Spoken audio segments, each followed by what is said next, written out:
年間500本以上の映画をノーカットで放送。さらにスポーツ、音楽などのスペシャルプログラムもますます。ただみの方お断り。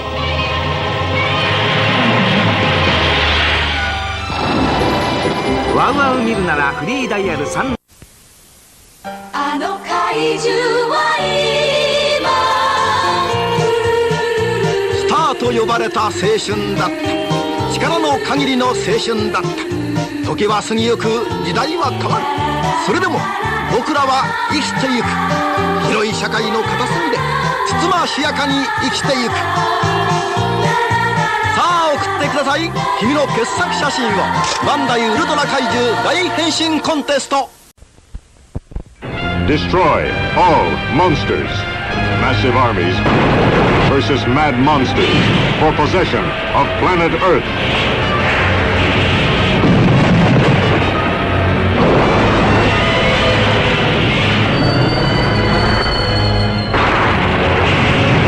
Destroy all monsters.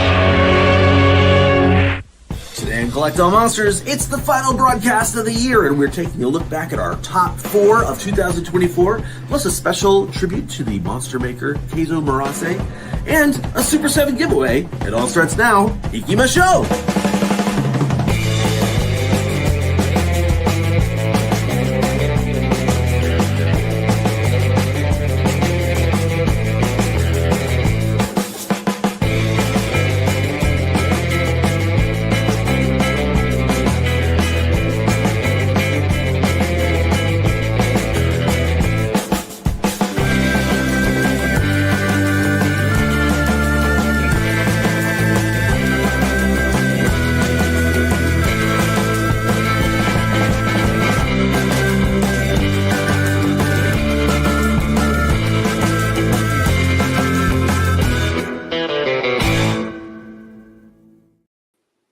Hey, what's up, everybody, and welcome to the last episode of 2024, episode 59 of Collect All Monsters.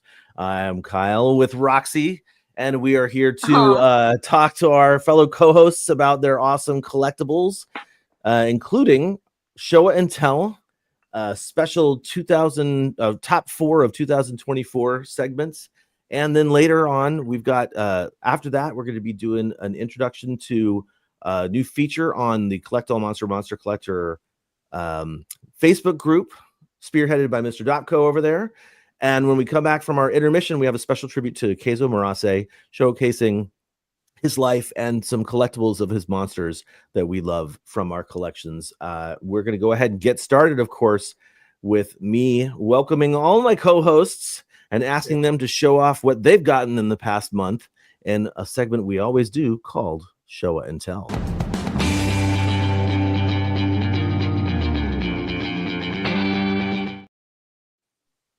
All right. And as usual, I'm passing things off to my man in North Carolina, Mr. Leslie Chambers.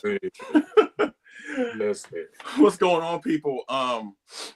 Welcome back to another awesome edition of Collect All Monsters, our final monthly episode of 2024. I'm glad I said that right. Because if you saw our last video of the supplemental King Ghidorah discussion, I had a pretty hard time getting that out. And Kyle, every now and then, was like, it's not the final episode. I'm like, okay. It's all right. You know? But yeah, even though it's our final episode of this year, trust me, we got plenty more stuff to come next year, you know. Yes. So much to talk about next year. Anniversaries, all the good stuff, collectibles and everything. So for those who have stuck with us for all these many years, as Kyle pointed out to us before we went live, this is like our 5th anniversary. Like our first episode was 5 years, like to this episode, you know. But you know, it's also great. Yeah, clap for that. That's right. Yeah. It's also great because it's like the first time we've been together, all 5 of us, in months. There's been a variation of the crew, you know what I'm saying? One person's missing, another person's missing, but we're finally all together. Your 5 favorite kaiju collectible Avengers are here. You got Kyle who's Captain America. You got David, who is Thor, because Thor has that beard and Thor talks I see it. Like he's better than everybody else. Quintessential Thor, I see it. Let's see, John, he's obviously Black Panther for obvious reasons. I'm obviously the Hulk for more obvious reasons. Oh, stop it. You got issues. And finally, oh Christ. Hey, I already know what I am. Oh gosh. Well, I mean, somebody got to be Thanos, so I guess Christine gets Thanos. The power dog. No, seriously, it is great to be back with all of y'all. On this final episode of 2024. So we got a great show lined up for y'all. And again, thank you so much to everybody that has stuck by with us for all these many years through the main shows, the supplemental videos, coffee chats, whatever. If you're a supporter of Collect All Monsters and all of us here, on behalf of all of us, I think I speak for everybody here when I say thank you. We wouldn't be here without any of y'all. So thank you very much. All right. Now, my last show in 10 of 2024, I'm going to give it a theme. And it's going to be called Operation Final War. So you got to know where I'm going with this. So I want to give a huge shout out and thank you to both Doc Mack from Galloping Ghost Kaiju Kobo, as well as Greg Betters. He's the one that built and painted these 3 30-centimeter resin model kits. Wow. A film celebrating its anniversary this year. So got to give it some love. Godzilla Final Wars. So let's go with the first 30-centimeter kit. And I'm glad to finally have a version of this guy in my collection, even though he was in the film for 10 seconds. I'm glad to have him here full time. 30-centimeter Final Wars Hedgehog. Wow. I didn't know it existed. That's awesome. Me neither. I never knew it existed either. Wow. And of course, this is built and painted by Greg Betters. And legit, his lovely wife, Justine, he did such a great job because he looks more grotesque and more disgusting than the Showa Hedra. Yeah. And she was like, I don't care what you have to do, but shit that thing out. That thing is disgusting. I don't like looking at it,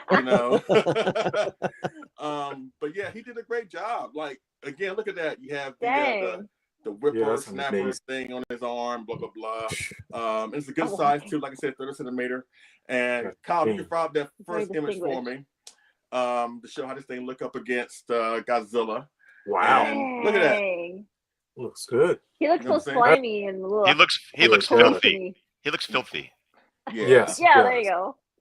And he pairs well with the X Plus 30-centimeter 2004 Godzilla that you see here. And this is, from the movie, or it could be the short, you know what I'm saying? Because they were together in that short a few years ago. So yeah, thank you to Greg for making this Final Wars Hedra for me. I really do appreciate it. Again, it is awesome. Now, this next monster, I know for sure is going to piss off a lot of people. And but that's what I do, ladies and gentlemen. So, Kyle, if you could blow me up. Yeah, Kyle, blow it up, please. Blow it up. I have no problem because I enjoy this design, but Zilla 2004. Oh, snap. And I just watched this on TV the other day. Yeah, this is a great piece. Now, I know there are people are tired of seeing him. I know there are people that are tired of hearing about him, but I can give a damn what you're tired of, honestly. But this thing is absolutely great. And again, you can hate the movie all you want. You can hate the design all you want. I'm just saying that if you hate it to the point where you're not only morally offended, but you act like the film burns your house down while your pets are inside, you might need in my opinion, you need one of 3 things. You need either psychiatric help, Jesus, or you need to get laid. 1 of the 3. I don't care. Find something. Get over it. Control. Get over it, But, it's playing on Pluto TV right now. If you want a representation of that thing, that's a damn good one. That's all I got to say. It is. That's good. David, you might want to hold off on your praise. The pictures that Kyle's about to showcase. Oh no!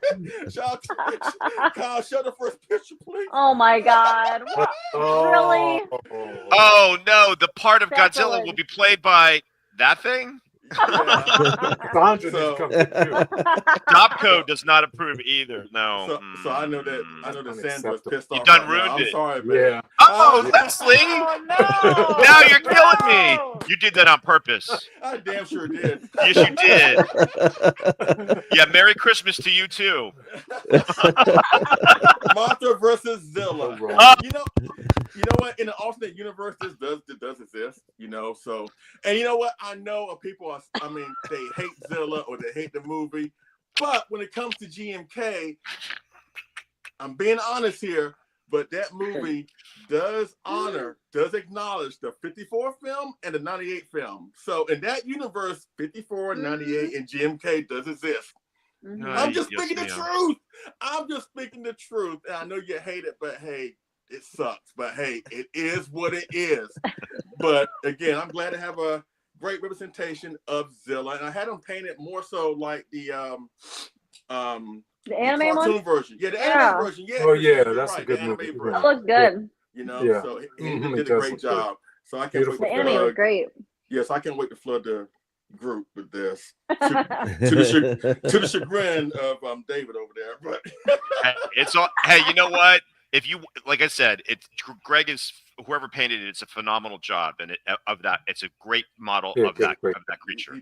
Thank you very much. Yes, I just did that just to put a smile on your face, even though I know deep down you about to unfriend me on Facebook, and I'm fine with that. It's cool. But no, all good. It's all good, man. It's all good. All right, so let me speed through this now. The last monster. If you saw our last episode, I was really vocal and upset that a certain monster didn't get recognized on Godzilla Day. I think you know who I'm talking about. You know what I'm saying? Oh, Teal's in the chat. Hey, Teal, how you doing? But what's up, Matt? Yeah, is he watching live from Japan? Yeah, in Japan right He's now. still in Today. Japan? Oh my goodness. Yeah, he leaves today. The Yeah. trip of a lifetime. Okay. Well, thank you for being here from Japan. That's awesome. But this final piece, I've always wanted representation of this in my collection. Even though I'm a huge fan of the Showa one, I think the Showa one is a definitive one, but I still want a representation of this. And of course, Final Wars King Caesar. Oh, nice. That's pretty cool. That's pretty cool. Oh wow! Again, you should have been in the short. You should have been in the short. Yeah. I'm surprised he didn't get nothing. Not even like the little guardian. We got Geiger and Claws, Christine. Yeah. Right. Is that what you think we're worth? I mean, and in my opinion, I have shown more love to King Caesar on this show than Toho has the entire year. Between the gigantic King Caesar you saw on the last show, this King Caesar, and you know what, John has been around in a while. But I would think even he would admit that King Caesar, in my opinion, at least from a collectible standpoint, hasn't gotten the proper love that he should have gotten. Not at all. But again, I'm glad to have this in my collection. And Kyle, you can fire up that last photograph with this guy up against the 2004 Godzilla. And he looks great up against him. And Greg did that one too, right? Yes. Or he painted all three of them? And that's is that a resin chef too, Leslie? No, all three of these, excuse me. Whew, high pitch. All three of these kits are from Galloping Ghost. You know, Galloping Ghost, right? Okay. You know, the one that did the GMK Baragon I showcased a couple months ago. Oh, yeah. And the one that's doing that Gigantus -1 that's the size of a Volkswagen. Yeah, he's doing that. That's right. You know what I'm saying? So, but again, great representation of the Final Wars King Caesar. Greg, you did an awesome job. So again, outside of David Dopko and Steve Jolie and whatever, if you need a model kit and you need it built and painted for you, look no further than, of course, again, David, Steve, but Greg Betters. He would definitely hook you up. So again, Operation Final War, show and tell. Nice. I'm so happy to have Hedra.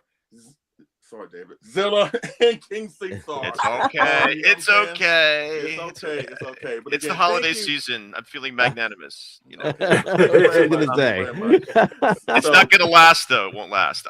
Yeah. So I kind of figure as much. But again, thank you everybody for being here. So let me kick it over to my main man down in Southern California, the one and the only David Air.co. What's going on, David? Hey, Leslie. What's up, everybody? Thanks for tuning in. Always a pleasure. And it's so great. I'm going to echo what Leslie said. It's so great to have all five of us here together. And we even have Jonathan together, too. We got everybody is here today to celebrate the holiday season with you guys and some cool collectibles that we have. And and some fun stuff in store for the show. So please stick around. Before I start, I just want to say it's really nice to see model builders out there in the community are doing what Yuji Nishimura did with his Sofubi. If it doesn't exist, make it. You know, just make it. And and eventually, I'm thinking most of these things will get made by someone officially. But I'll tell you what, that's hey Johnny, what's up? It's so great to see that these fantastic artists, collectors are actually making these pieces for us who really want to fill the gaps in our collections of things that are lacking. So I'm a huge fan of King Caesar too. Not necessarily the Final Wars one, but I love the old school King Caesar, our little lion, dog, demon god from Okinawa. I love him, so I'd like to see more of him too. So anyway, so I'm happy to be here, and I did get a couple of things actually. So this has been a pretty good couple of weeks for me. So I'm going to start off with something because I wasn't at the last show, so I'm going to show something that maybe you guys showed. I don't even remember if you did, and I'm going to show you this beautiful. Oh, sweet! Nice. Oh, awesome! Oh, I love that colorway. Love this sculpt. And I was on the fence about what color spray to get, but I'll tell you what, I am totally stoked with this color. And of course, this is the beautiful Mondo All Monsters Attack set, and this is the Godzilla. Just beautiful. I mean, the proportions are great. He's I love that the head can move, which is kind of a unique feature on Godzilla's. Just amazing. And then of course he didn't come alone, as you know. Came with Gabra. Leslie, let's do the sound. How's it go?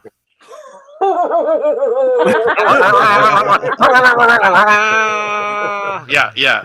And then he's chasing after Ichiro through the thing. But I love Gabra too. And he's just a total underrated monster too, underrepresented monster. Not very many collectibles of this monster, but I think Mondo nailed this. Absolutely. It's the sculpt and knocked it out of the park. And then finally, he also came with, "Oi, I want you." You know that little. Yeah. Yeah. Godzilla much says more adorable than he is in the movie. Totally. Yes, Kyle. Way Absolutely. cuter. Yeah. Godzilla says I need to learn to fight my own battles. Again, big guys. Yeah, so that's the American version has a special place in my heart, but of course there's Amelia too. Yeah, it is definitely nightmare inducing. So actually, let's keep going riding this Mondo train, and this actually came in the night before last, I think it was, or last night, I don't even remember. And I'm talking about, and Octeal is watching. The Mondo, Octeal, nice. Kaiju, Goji Daisenso Saucer collaboration, Octeal Mondo. Freaking amazing. Just amazing. Beautiful. That's cool.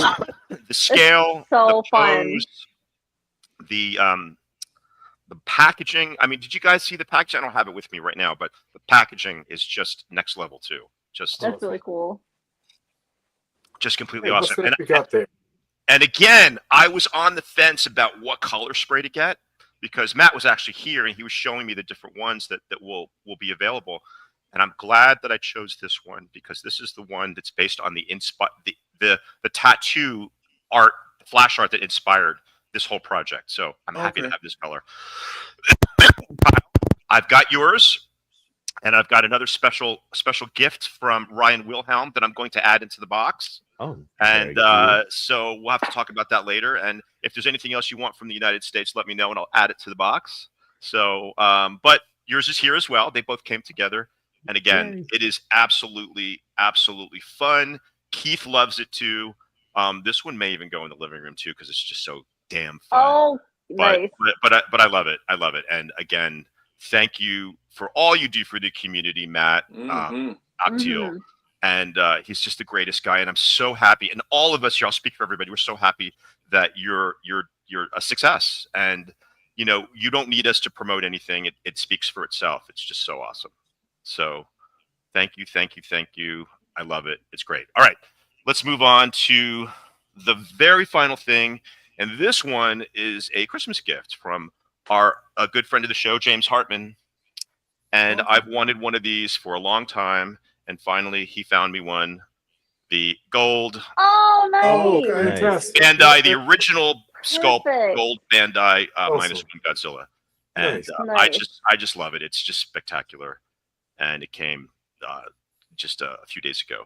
But I absolutely love it. And if you guys don't have it, it just looks so great in person on your shelf. So, and again, I think everybody should have one type of incarnation of the Gold Godzilla representing the big Oscar win last year. Absolutely. I mean, Godzilla finally got his due, and well deserved. -1 Bandai Gold Godzilla. And if I may, this came just about 10 minutes before we actually went on air. Our fearless leader, Kyle, sent all of the co-hosts this beautiful, beautiful Collect All Monsters Kamagon mug, and I love it to death already. I've only had it for about 20 minutes, and I absolutely love it. Christine and Leslie, theirs are on the way. I think Jonathan got his. John, bring that up. Why don't you? Yeah, bring that up. But John's got his too. Yeah, it's Kyle. Thank you so much from the bottom of my heart. It's beautiful. It's perfect, and it says Collect All Monsters host. How cool is that? So I love it. I can't wait to get mine. We're working with it. Go ahead. The Japanese on there says 5-year anniversary too. So even better. Even better. Awesome. I love just to additionally say, sorry, real quick, this everybody's artwork that's ever done a Kamagon for us, basically. So we've got Octeals, we've got Alex Sawyer's, we've got John Bellatti's, and yours, and we've got the sort of like chibi version that Alex did for us that I redrew, and then the original one too. So there were 5 Kamagons in existence. So I was like, this has got to happen. It's stunning, and the timing could not have been better. I mean, maybe there would have been whiskey in it if I had a little more time, but it's just water for now. But again, cheers to you, Kyle. Thank you so much. Yes, thank you. Very nice surprise. Very nice surprise. So I can't wait for mine to come in. with that said, I'm going to pass it down to my friend up to my friend in Northern California, and it's raining. I'm sorry to say, we haven't had rain since last April. I'm also sorry to say, but you got rain now, but it's not going to rain on your parade because I know you got some cool stuff to show us. So take it away, Christine. Actually, the sun just came out, so perfect. So we're good. And yeah, I can't believe it. Wow, 5 years! How fast this has flown by, and like all the fun, the fun episodes we've had, the funny moments. So many great episodes that we've had covering just like amazing actors and moments during all of our favorite kaiju films. So I know here we are at our last episode of 2024, and we have a really nice tribute for you all to watch. So what have I gotten? I've gotten a bunch of stuff too, but I really quick gotta show off one of my favorite things that came in from Designer Con, and it's also done by Octeal. The Lucky Kaiju Spine. Oh, that's awesome. I gotta get one of those. It is that is so cool.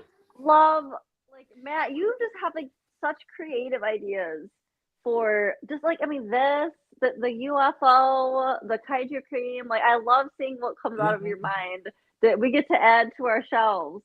So this was the one that has like, I think you can see it, like gold glitter in it. I got to get one of those. I know, and I got to go to Designer Con. I say this every year, but next year I'm going. I'm going next year too. I mean, David, we're going. I wish it was still in LA because I would have definitely gone, but Las Vegas is not that far. And Matt was telling me how cool, what a great time he had. Also, Peter said it was great. So I think I'm going to really try to go next year. So let's go together. Let's do it. We're going to do it, David. We're going to hold each other accountable. We're going. But yes, I mean, you guys should go with Jonathan and then have like a big collect all monsters. Let's do it. Let's do it. Cheers. Yep. We could drive actually. We could. You know. Well, maybe I'll fly. It's a long drive down to you guys. That's true. That's true. But so this is my first thing I want. I really like it. Super cute, really fun. Who needs a lucky rabbit's foot when you've got a lucky kaiju spine? Second thing, okay, and like David, I also got the All Monsters Attack set, but I got the original colorway. Oh, you got the original colorway. Nice. Yeah, which I always do this to myself. Like, I get so excited when something comes out, and I'm like, I need it now, even though I know there's more colorways coming soon. And I love every single colorway they've done. I wish I could get them all, but I do also really, really, really love the original. I like that too. He's great. The original colors. So yeah, and then cute little Minya, and I just want to say great job. Oh, he's cute in gray. Yeah, so you got a little bit of gold spray on them, but like really fantastic job on the sculpts for Well, these. that's the original color of Gabbard. That's the color he was in the movie, and those are the ones that Keith and I saw at Monsterpalooza. That's the ones they had on display. Oh, that's right. Yeah, which is really cool. So I mean, really exciting to have these on our shelves, and I just love the way they stylized them. Like they're Sofubi, but they're, I don't know how to explain it. Really, really, really, of course, great quality stuff from Mondo. Yep. Can't wait to see what else they have coming for us next year. And my last thing I got. Well, shoot, I want to show off these. Okay, wait. You can do it too. Go ahead. You can do two. Real quick, I'm going to show off. No, she won't. No, she won't. Awesome sweater. Look at this thing. Well, she's wearing one. That's okay. Yeah, it's got like one on the back too. From Steady Hands. They have like they did this like Godzilla Day drop. So they have this sweater. They have like a cardigan. That one has like Godzilla spines on it, and like a whole bunch of really cool stuff. There's another hoodie I want to get, but I love it. Like it's super soft. Like how cool is this? It's like a Starry Night. It's beautiful. Godzilla, but that's really cool. That's really nice. Really, really quick, and I'm cheating and having 4 things, but I got these. I'm a cook her screen off. Awesome. Also from Designer Con by Titanic Creations, we got Pulgasari. Awesome. And Yongri, who we'll be talking about later, but really cute, and I can't wait to have. Like, I'm hoping they'll do like original colorways, like different colors and stuff, but really cute stuff. They might have them on their website later, but really cool. So we'll be talking about Yongri later on today. So that's my stuff for this month, and can't wait to find out what we got coming for Christmas. I know we'll probably have some awesome kaiju Christmas stuff, so make sure you all post in the group, whatever you guys get for your Christmas this year. And then let me pass that on to John, because we haven't seen you in a while, and I know you probably got 5,000 things maybe in between the time that we haven't seen you. Minus so one. Yeah, how have you been? -1. Good choice of words. Oh, it's great to be back with you all, and happy 5th anniversary. And I'm sorry I didn't make last show. I was just dealing with jet lag and getting my mom off to France, but I had a blast in Japan and hanging out with Kyle, and Alex Sawyer went along with me. We had a blast, a great time. We had a afternoon in Jimbocho, the book district, which was awesome. Kid in the candy store. Absolutely. Yep.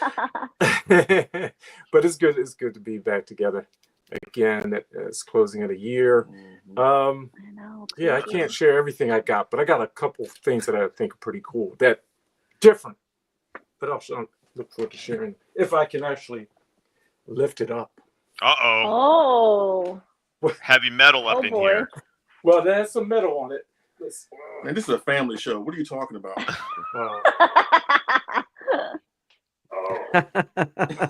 I'm like expecting him to pull up that. He can barely lift it. What the hell is this? Oh my gosh! Wait, what is that? What is that?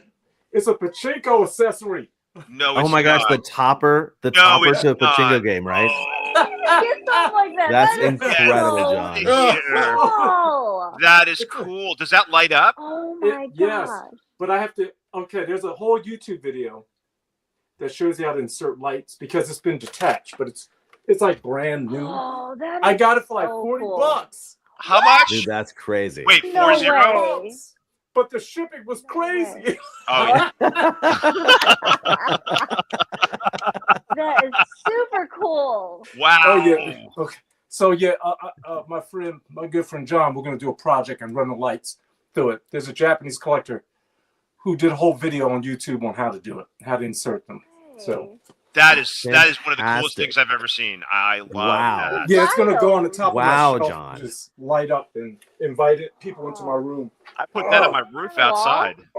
Okay. Not in Philly. Not in Philly. Yeah, that was... Am I lying, John? Not in Philly. Not in Philly. No. You're not lying. No. Okay. Now, there's nothing better than having one than having two. Serious. Wait, you got two of them? I got the Shin Godzilla one, but it's too heavy. I can't get it, so I'll just show you the tail. Oh my god! How big is this thing? It's huge. It's got EVA unit down the bottom. It's huge. Was It's that huge. 40, was that 40 And that was bucks only too? $60. Yeah, but the shipping was crazy. I know, right? Wow. The biggest box I ever got in the mail. And heavy, right? It's heavy as hell. Heavy, but It got there in one piece. Yeah, and that lights up too if you can get the lights in it. But there are two pieces that I'm really happy to have. Let me see if I can show Well, you. who wouldn't be? That's fantastic. I didn't even know Oh, that those came off. You could buy them. If you go and buy you can find them. And I saw the Shin Godzilla I'm one doing month it. ago, and Mhm. I really want it, but it was $160, and I had no idea how much shipping was going to be. So I said, Oh yeah. maybe one day. And then when I saw it for $60, but the cool. shipping is That's the cool. shipping. Destroyed you, huh? Yes. Now, yeah. Okay. My corns and my shins hurt. Oh, that's funny. Now, David saw this at the beginning of the show. Yes, I was able to get the '69 Aurora Godzilla model kit, and the model was actually completed, like perfectly put together. Oh, so that's the actual from 60. 1969 box. That's the actual box. I've got Yes. one too. I thought it was I've got the one too. reproduction. Wow. It's just center stage just wants to make life difficult here. So, but this cool. is great. I was so happy to finally have one from growing up. And this I didn't have the thin box. This was the one we had because it was in the 70s. Our generation, John, that was our box. It was our box. That was our box. Absolutely. And the King That Kong. looks in like great condition too. Yeah. Oh yes. That's why I couldn't leave it. I was like, I gotta have this. And John, if I may, that I'm a pretty big collector of I have quite a few original Aurora boxes, and John painstakingly wanted the '69 box specifically, not just because it was the first one in the Glow series. That is the series that they printed colorful lithographs onto the box, onto the cardboard, instead of printing it right onto the cardboard, which they did starting in 1972. So those boxes are not nearly worth as much as the original '69 lithograph boxes. And now those model kits have been reissued so many times over the years. But the boxes, that's where the money is. If you can find a box like that, that's where you pay the money, because the kits are dime a dozen. It's the boxes that really, and I wish I knew this when I was 10, because I had every single one, more than one, and I colored on the boxes. I cut them out. I did all kinds of stuff. I actually cut that Godzilla out of the box. Oh, you did? And now it makes me sick inside, because I could have bought an X Plus gigantic for the amount of money that box goes for nowadays. So. Yeah, and it was my first Godzilla, but it didn't survive like my bendy figure. So I mean, it was a model kit, makes it different. And last thing I want to share is when on Godzilla Day, I was kind of blown away, and it was a crazy honor, really over the top, to say the least. Is that everywhere? Godzilla store in Tokyo, Godzilla's pop-up shop at Godzilla Day, all the way to Osaka. My box art was everywhere. Oh, that's great. Okay, that's great. That's awesome. So that's a really big honor. Wow. Was doing this. John is big in Japan. John's big in Japan. Well, the crazy thing is, I got to do the logo too. So, no way! The TMK logo. So that's great. I gotta feel honored just in the history of, and this is what also in the history of Godzilla model kits, to have just a little slice in the Bravo, that, man. in Bravo. That history. Yeah. I'm impressed. God is good. All the time. With that, all the time. Yeah. I'll call back to you, Carl. I'm done. Thank you. I do have a lot more to share, but I'm sure you do, my friend. I'm sure you do. Trip to Japan always provides yields a lot awesomeness, of, right? A lot of fodder, Always. yeah. Mm-hmm. All right. Wow. Good. Okay, so first up, thank you for everybody for hanging out today. I didn't mention this before. We got 30 people watching right now on both YouTube and Facebook. You guys are awesome. Very glad to be here, like we said earlier, with like so many, everybody, basically the whole crew is here today. not just the co-hosts. We've got our producer Jonathan in the back. We've got Helmy and I think Tanner at the ready for later for our collector moment. So yeah, it's a good time. I'm gonna try my best to go quickly through this show and tell. I'm gonna do this a little bit backwards. So first up, I got the Lucky Spine as well from Octeal. Okay. Oh, Yeah, he hooked me up. He actually brought this to me here in Japan, which is awesome.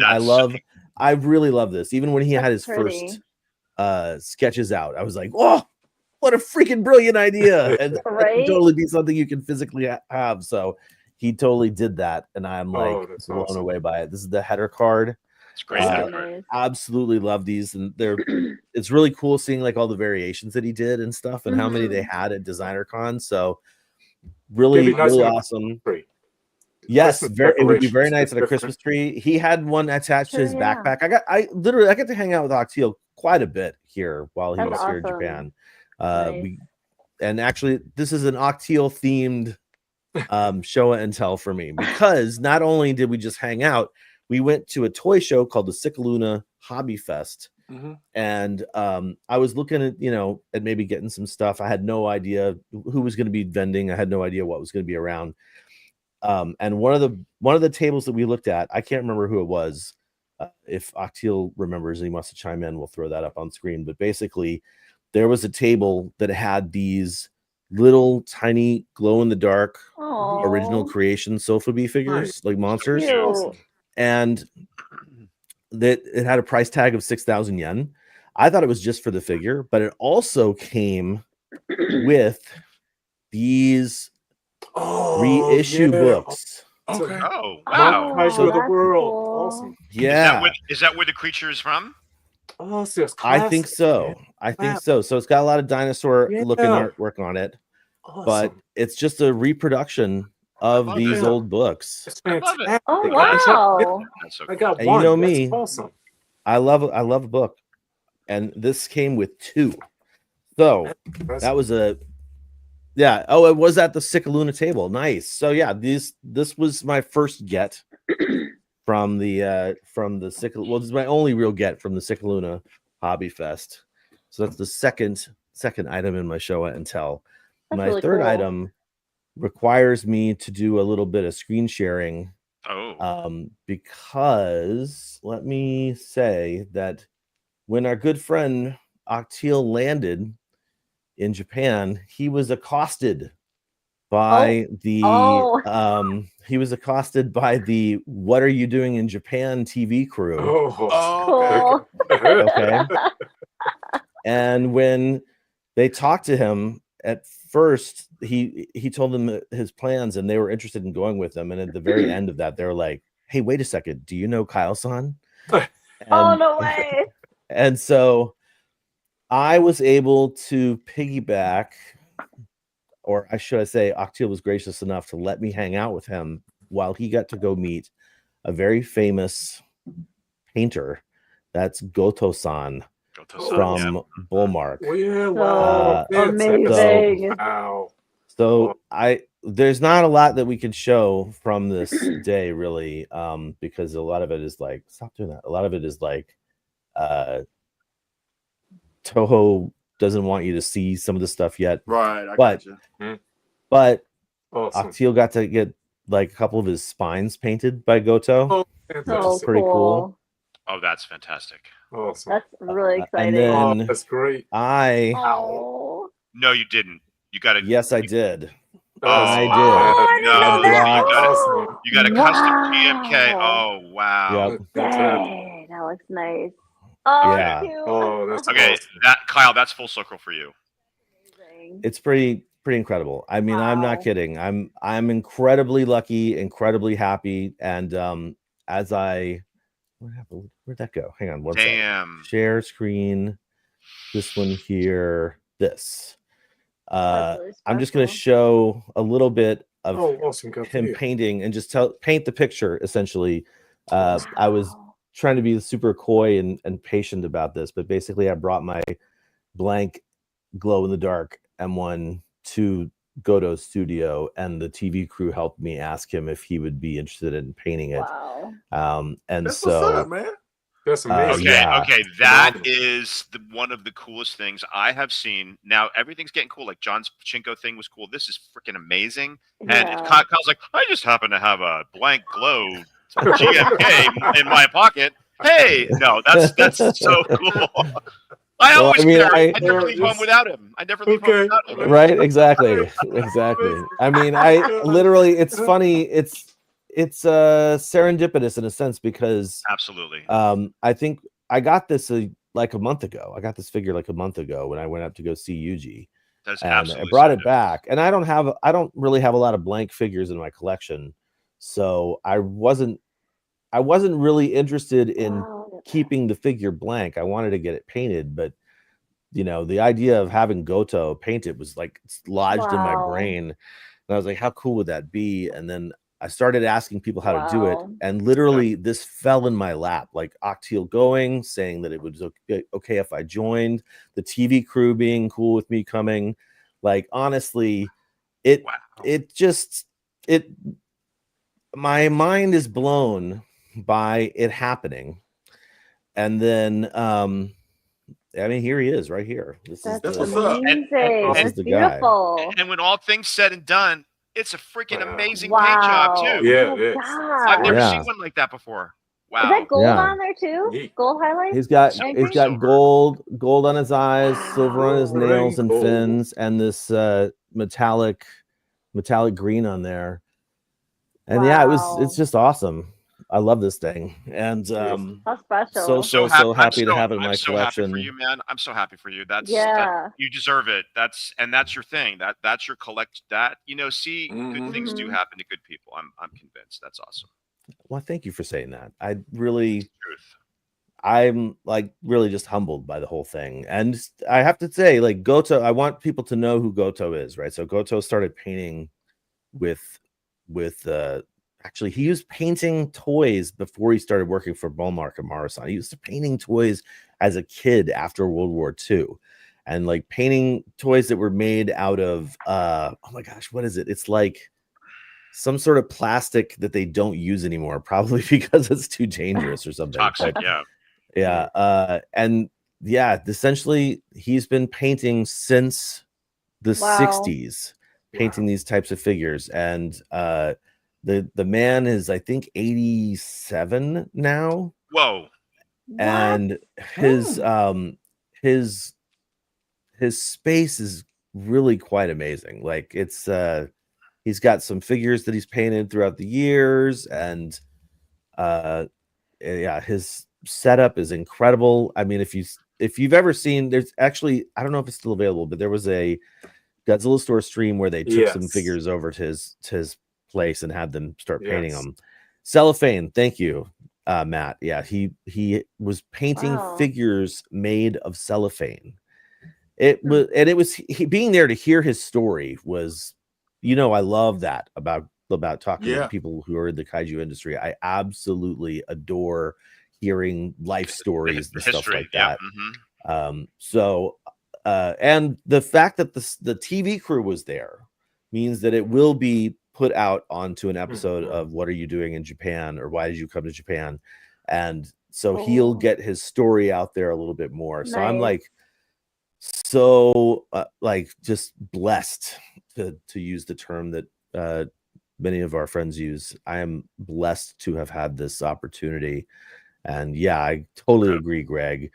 It's amazing. Right. And I hope help me saying a full episode. I hope it's, the way they do this show is it's a segment within the episode, but I know they're working on it again. Space Beast wanted me to show it again. Wow. Here it is. Beautiful. The GMK Wow. still glows, of course. Yeah, I love this thing. So anyway, You know what? I can tell that it means so much to you because, I mean, you're a very articulate person, but here you having trouble finding the words to even convey that. Like, that's a beautiful moment. That's awesome. It was dude. Great amazing. memories with it too. That's like the best absolutely part. stunning. So And being there to see it happen. It's being there to see it happen. Wow. And, absolutely, and, yeah. it's I mean, the only thing I could kind of understand is getting like I had my not storyboard painted by Yuji Nishimura, and I didn't see it happen, but just the fact that he did it. If the house burns down, I'm grabbing that first, because it ties everything that we do and all the connections that we've made and all of the, all of the things that we love as a community all rolled up into one. And it just happened for Kyle. And again, I can't tell you how happy I am for you. That's just amazing. Amazing. Thank you. Thank you. All right. Well, that's how I'm ending my show and tell. Well, damn. And like, wow, with a bang, hopefully. We can't follow that. Yeah, right? That stole John's thunder. I thought John had the one this time with those pachinko things. That stole that. Yes. Man, Thunder oh man. Stealer. Yeah. All right. Well, that's how we roll here on Collect All Monsters with our show and tell. And we got 33 people watching right now. I think this would be a perfect time to spotlight my good friend Leslie Chambers as he reads off who's watching. So we shout out to everybody who's here, and Mr. Portman will highlight your name as best he can. All right. When our what's it called? Hang on, I got a banner for it. The chat room check-in. Yeah. Woohoo! You even got a banner now. Cool. Yeah, great name. So let's fly through this. Johnny K, Nathaniel Plummer, Frank, Helmy, whatever. All right, Tanner's in the chat. Awesome. Ray2 D2. Ray2 D2. Awesome. All right, I'm having trouble with this one. J.E. Jacome Pass. Okay, I'm sorry if I killed that. Hey, but thanks for being here. Appreciate What's up, Chuck? Kaiju Battle, of course, Matt W. Gojira 91. Tim Bartos, of course, Octil. Again, thank you for being here. He did mention that King Caesar definitely needs more love all around. I mean, if you want to do one, I'm sure nobody would object to that. So, just saying, we'll do Titanosaurus for next year. Just saying. Okay, Space Beast. Let's see who else. Let's see. Don't see the same people. Don't see anybody new. Alex Sawyer. Yeah. What's up, Alex? Alex. There you are, Alex. You're on the cup. Most of Goji hating ass. I ain't worried about him. Oh gosh. The Greg. I'm serious. The Greg Zilla. Let's see who else. Hey. And that's pretty much. Michael Hang. LM97, and that's pretty much it. And right now we have 35 people. So thanks, again, everybody. Thank you so much for being here. Fantastic. Thanks, everybody. You know what? Helmy was spazzing out when you doing your story. Kyle, like the amount of comments he was throwing in there, I just imagine he's like all in behind the scenes right now because he can get emotional. Wait. Hold on a second, Leslie. So you mean Helmy wasn't actually there? I thought he was there. He's in the back. He's in the background somewhere. He's there. I don't know what he's talking about. He's there. Yeah, but I'm sure his keyboard is drenched right now from the tears. I know he's been crying for the past 5 minutes, but yeah, everybody for being here, really appreciate it. Thank you so much. Absolutely. Listen to all right, so I don't know why I just rearranged everybody because I'm just going to toss it right back to Leslie in a second, but we are foregoing our news segment for this month. It's been a hell of a year for news and kaiju collectibles.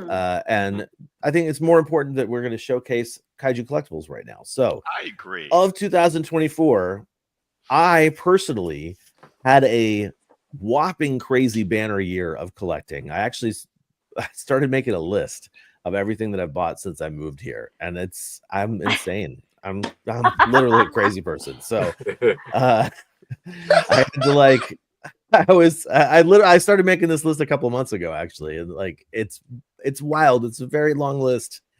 There's so much and stuff I'm very coming happy. out. Very happy. Yeah, right. It's crazy. You're where the mother load is. I'm a bit surprised. I mean, I'm just happy I can still get stuff into the collection here and there. But essentially, what Leslie proposed was that we do a top 4 collectibles that we've acquired over the year of 2024. And I was like, that's a great idea. Great way to round out the year. celebrate not just our love of the hobby, but also show off some of our pieces that we maybe didn't spend enough time talking about earlier in the year. So, Mr. Chambers, what do you, sir, have to show off for your top 4 of 24? This was horrible. Yeah, it was a bad idea. It was a bad idea. Horrible. It was horrible. I didn't say it was a bad idea. I mean, leave the ideas to me. Okay. You have too many bad ideas. Stay in your lane, Satan. Okay. Okay. Anyways, it was hard to come up with 4, and I literally had to look back at all our past episodes of Show and Tell to figure out what I got myself this year, because everything is scattered throughout my room. So I had to figure out, did I get this year? And that's kind of like an issue, I guess. It's a good issue. You buy so much stuff, so much quality stuff. It's kind of hard to figure out what you got in a certain year. So I literally had to go from January up until now, all the Show and Tells of our past episodes, and to find out what the hell I got for myself this year. Oh my God. You need a spreadsheet. Out of the four, I mean, out of everything I got, these are the 4 that made the list, and I feel bad because there are some I wanted to show, and everybody understand the assignment. You're only doing 4. You're not doing no honorable mentions. You're not doing no 5, no 6. You're only doing 4. Oh, you just screwed up my whole plan. You just screwed up my whole plan. We're doing 4. I'm sure Kyle has stuff. All right, I gotta go look now. I'm sure Kyle has stuff to do in Japan on Sunday, so we're doing just 4. Oh, now, shoot.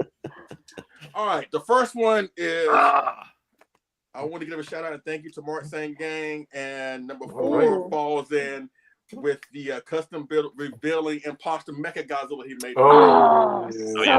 That's incredible. So nice. Wow. And you know what, John, you weren't here on the episode when I showcased this. No, that's incredible. Yeah, because I know that you would have probably took me out and took this for yourself, which I don't blame you, honestly. But yeah, this is number 4. The imposter revealing Mecha Godzilla. You know what I'm saying? Too bad more companies didn't get in on this, honestly, over the year to celebrate Mecha Godzilla. Exactly. You know what I'm saying? Like, there were a lot of It still may happen. It still may happen. Yeah, the next 2 weeks. Yeah, I don't see it happen, but still. No, not the next 2 weeks. Eventually. But again, a lot of monsters that should have got love this year didn't get love, but sometimes you got to take matters into your own hands. So thank you, Mark Sang for that. Fabulous. For this, excuse me. All right. Now, the next 3, I'm sure, will make Christine happy because they're all Heisei. They're all Heisei pieces. So, let's go with the X Plus 30cm Cybot 1984. Yeah. Oh, yes. All right. Such nice. Such a nice Yeah. figure. That's the winner. Wait, did you get the Rick, the Chakras? No. What? No, because I already got the Chakras like when it came with the original 84. The original one? Yeah, honestly, that scene disturbs me, especially watch the Japanese version where he's like, oh, no, that was a scary movie as a kid. I'm like, what kind of movie are we watching? Like, he doesn't want to be reminded of that. No reminding of that. But this is a great figure. It could be X Plus figure of the year. I think something else trumps it, but that's another story. But this was really a solid piece. It was a solid piece. Absolutely. Of year 2024. Yeah. Yes. The next piece, Christine, again, I know you're gonna enjoy it. The gigantic size Mezco 1989 Godzilla. Yeah, right there. See, all glow and everything. Oh, look at him shining up. Yeah. He's bright too. Yeah. So nice. I gotta tell you this quick story right fast. When I first got this thing and I put the batteries in, now this thing does operate on motion sometimes. Very, very, very, very rare. It's very rare. And I unboxed it and I put it in my living room, right? And of course, when you put the finger on it, it does the whole gimmicks with the roaring and all that good stuff, right? But sometimes it has a sensor that it'll pick up movements, right? And I left it on my table. And I got up in the middle of the night and I had to pass by him to get me something to drink, and it's like 3 o'clock in the morning and it's dark and whatever. And I'm walking past him, all of a sudden he starts roaring and blue. I'm like, okay, Satan. I was gonna to church tomorrow. Okay, I got it. Christine. But, Dang. See, I should ask for that for Christmas. like Christine, like all jokes aside, I know you're a huge Goji fan. Like, if you can set aside the funds to get this thing, because again, I don't know what's going on with Mezco. I don't know if they're gonna have the license for too much longer. I do know they may not even reissue this, and there's still a couple floating out there. There's one on Kaiju. I got one. Yeah, I should get. Well, I did save up money for it, and then I had to get new shocks on my car. Yeah, so that's where that went. Hey, Leslie, can you guys imagine waking up Christmas morning as a kid, finding that under your tree? I'd have went crazy. That I would have knocked the tree. I would have happy dance for Sure. days, Yeah, but I mean, I do know Kaiju Live Super has cool. some, so. Oh, wow, Yeah, there you go. Yeah, so. There he goes. So, I was able to get one at the original price, and I was so elated. yeah. So I if was you just like, and it's a good price, like $500, which is still not bad, all things considered. Like if Right. you, and it's probably the best gigantic size Goji out there outside of the S Plus, right. and that's kind of rare to find. So if you can't find that one, I highly suggest you go after this one, because this one, Absolutely. it actually does more than the S Plus, with the gimmicks and the roaring and the light up and blah blah blah. So yeah, I highly recommend this. And my number one pick, my favorite figure acquisition of 2024, I think it's the X Plus figure of the year. The favorite sculptor line, Burning Godzilla. Oh, that's not what I thought you were going to pick, but I love it. Wow. Yeah, that's great. That is great. Oh no! This I blows watched that -1 movie out the water. yesterday. It blows -1 out the water. I'm sorry. Like, I know the -1 is great, but it can't do what this one does. This is the best Desa Goji, in my opinion, that X Plus has ever done. I think so. It trumps the gigantic. It trumps the Sakai. It trumps the 30. It damn sure trumps 25, because that one was garbage. But I think this one is the best Desa Goji that they've ever done. And spoiler alert, we here on Collect All Monsters have a couple discussions involving the Desa Goji sometime next year. I'm just saying. But yeah. I love that one. I do love that one. I love that one. Yeah. And not a lot of people have that one, Leslie. That's a kind of Right. it kind of under the radar. It's so good, and I don't understand why that's so far under the radar. That's what I'm saying. Like, because it's resin. It was really, really expensive. Oh, it's resin. Okay. Yeah. Oh, that's why I didn't get it then. That's why no one has it. That's why. Right. It's I'm from the Real scared Master of resin Collection. stuff. It's from the Real Yeah. Master Collection, and they're a lot more expensive. Now, again, the -1 and the sidebot, they were more accessible to people, and that's fine. Right. But this still came out this year, and I think in terms of the better figure, the better quality figure, with all due respect to -1 and the sidebot, it's this one. But Nice. that's just No, my good opinion. choice. But those are my four. So, David, what about you? What are your top 4 favorite acquisitions of the year 2024? This was so hard, Leslie. It was really, really hard because I didn't get tons of stuff in 2024. You all know my deal. The backyard, being sick, the whole thing. However, I did get some really key pieces that I'm really, really happy with. And I wasn't sure whether the shag paint artwork of the Kaiju Mansura, the Ghidra 3-headed monster, but I did get that in December, so that doesn't count. I can't use that one. So I'm going to stay on the X Plus train, and I am going to disagree with Leslie on figure of the year, and I think that the -1 is just now. Hear me out. Now, this came hot off of the success of the film. We're all, I don't know, I can't speak for everybody. I'm still enamored by the movie. I could watch it every day, and I see something different. I love this movie with all of my heart. It's the one I was waiting for. It's the one I was hoping for. And when this figure, this took a minute to come out, but they wanted to get it right. I was talking to G about it. He goes, "We want to get everything right," and he really, I think they really did.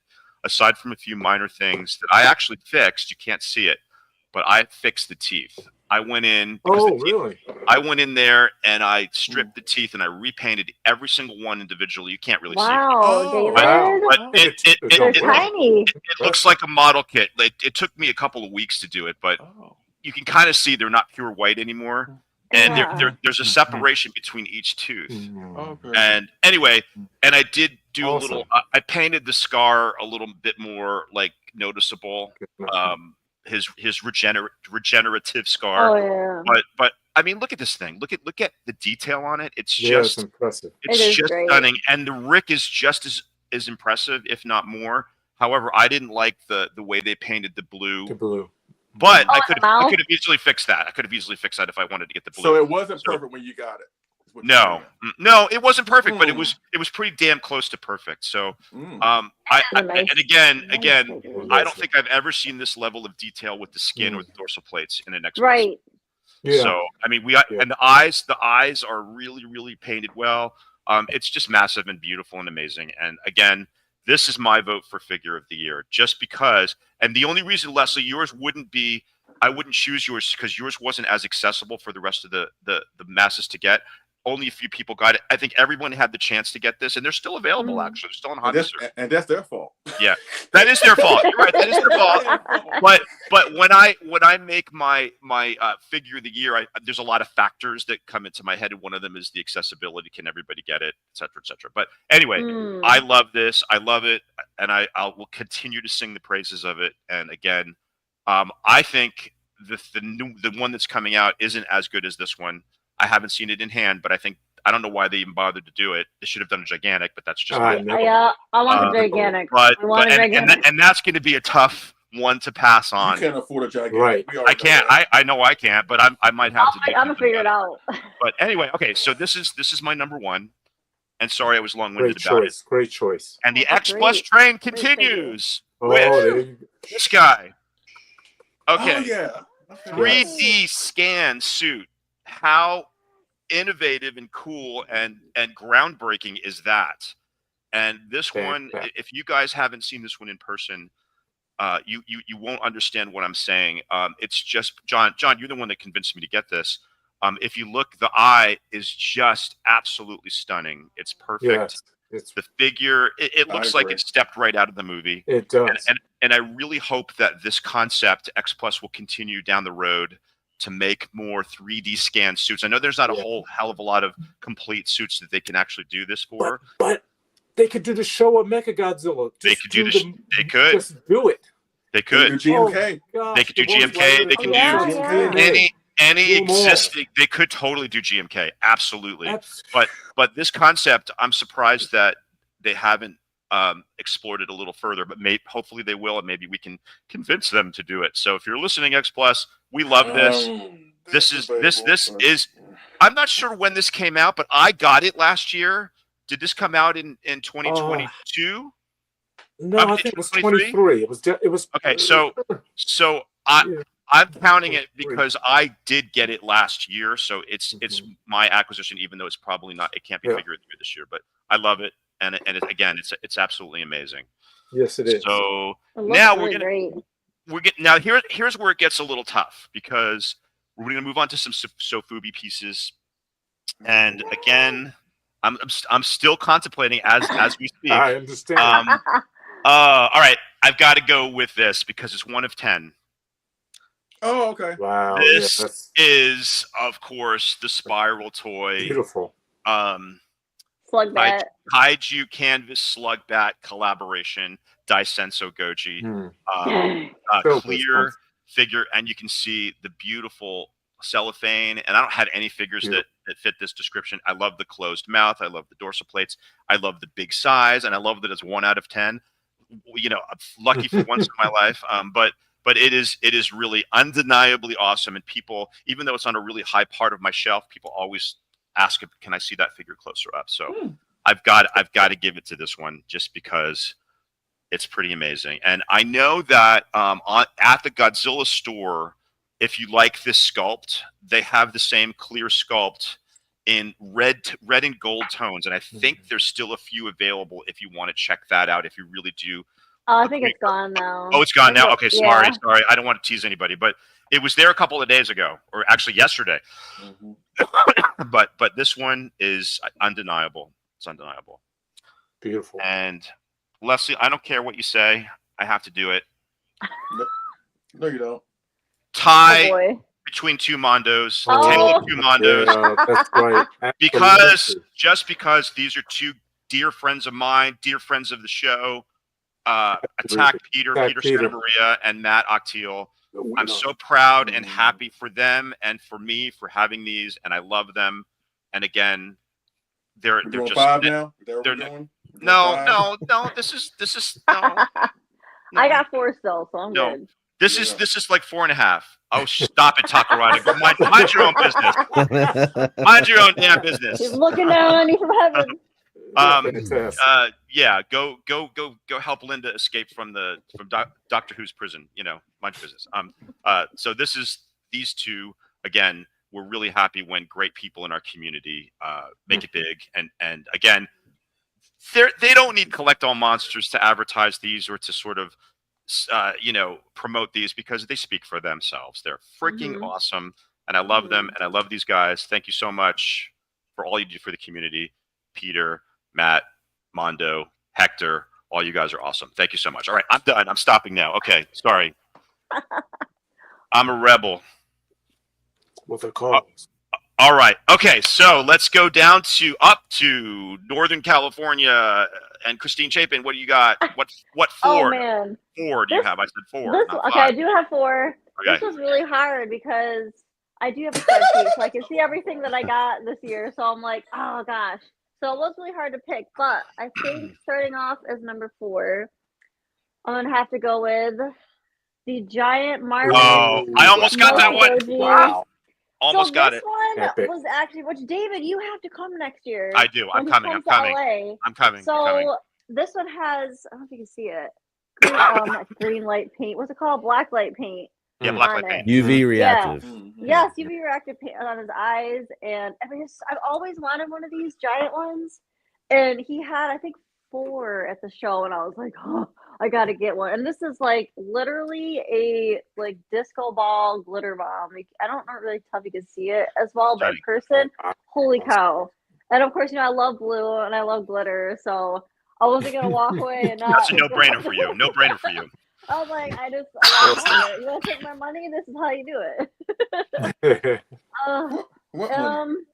Yeah, I know. I know my car now. But hey, my car is blue, so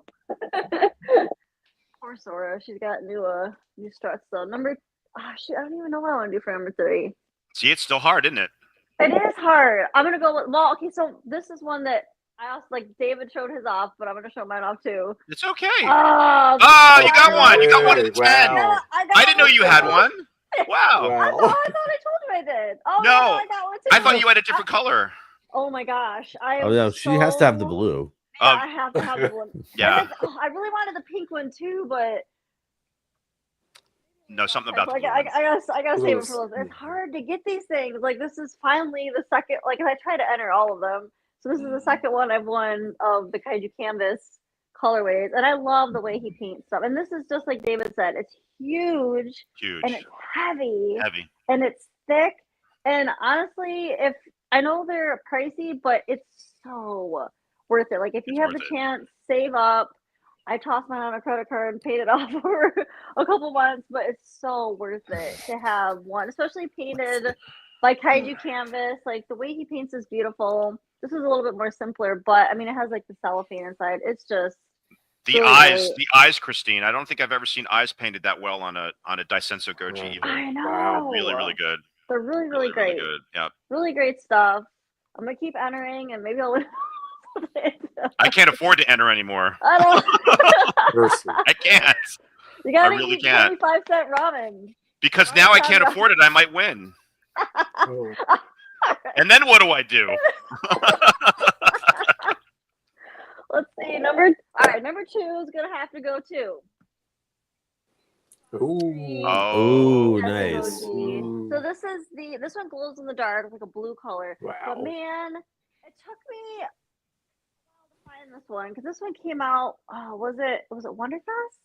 Yeah, it was Summer Wonderfest. Wonderfest. That long ago, Summer Wonderfest, and I really love this colorway because obviously, blue. Surprise, surprise. Blue glow. Glows in the dark. And I really love the way that they sculpted the smoke. Mm-hmm. And Godzilla Day, they showed off.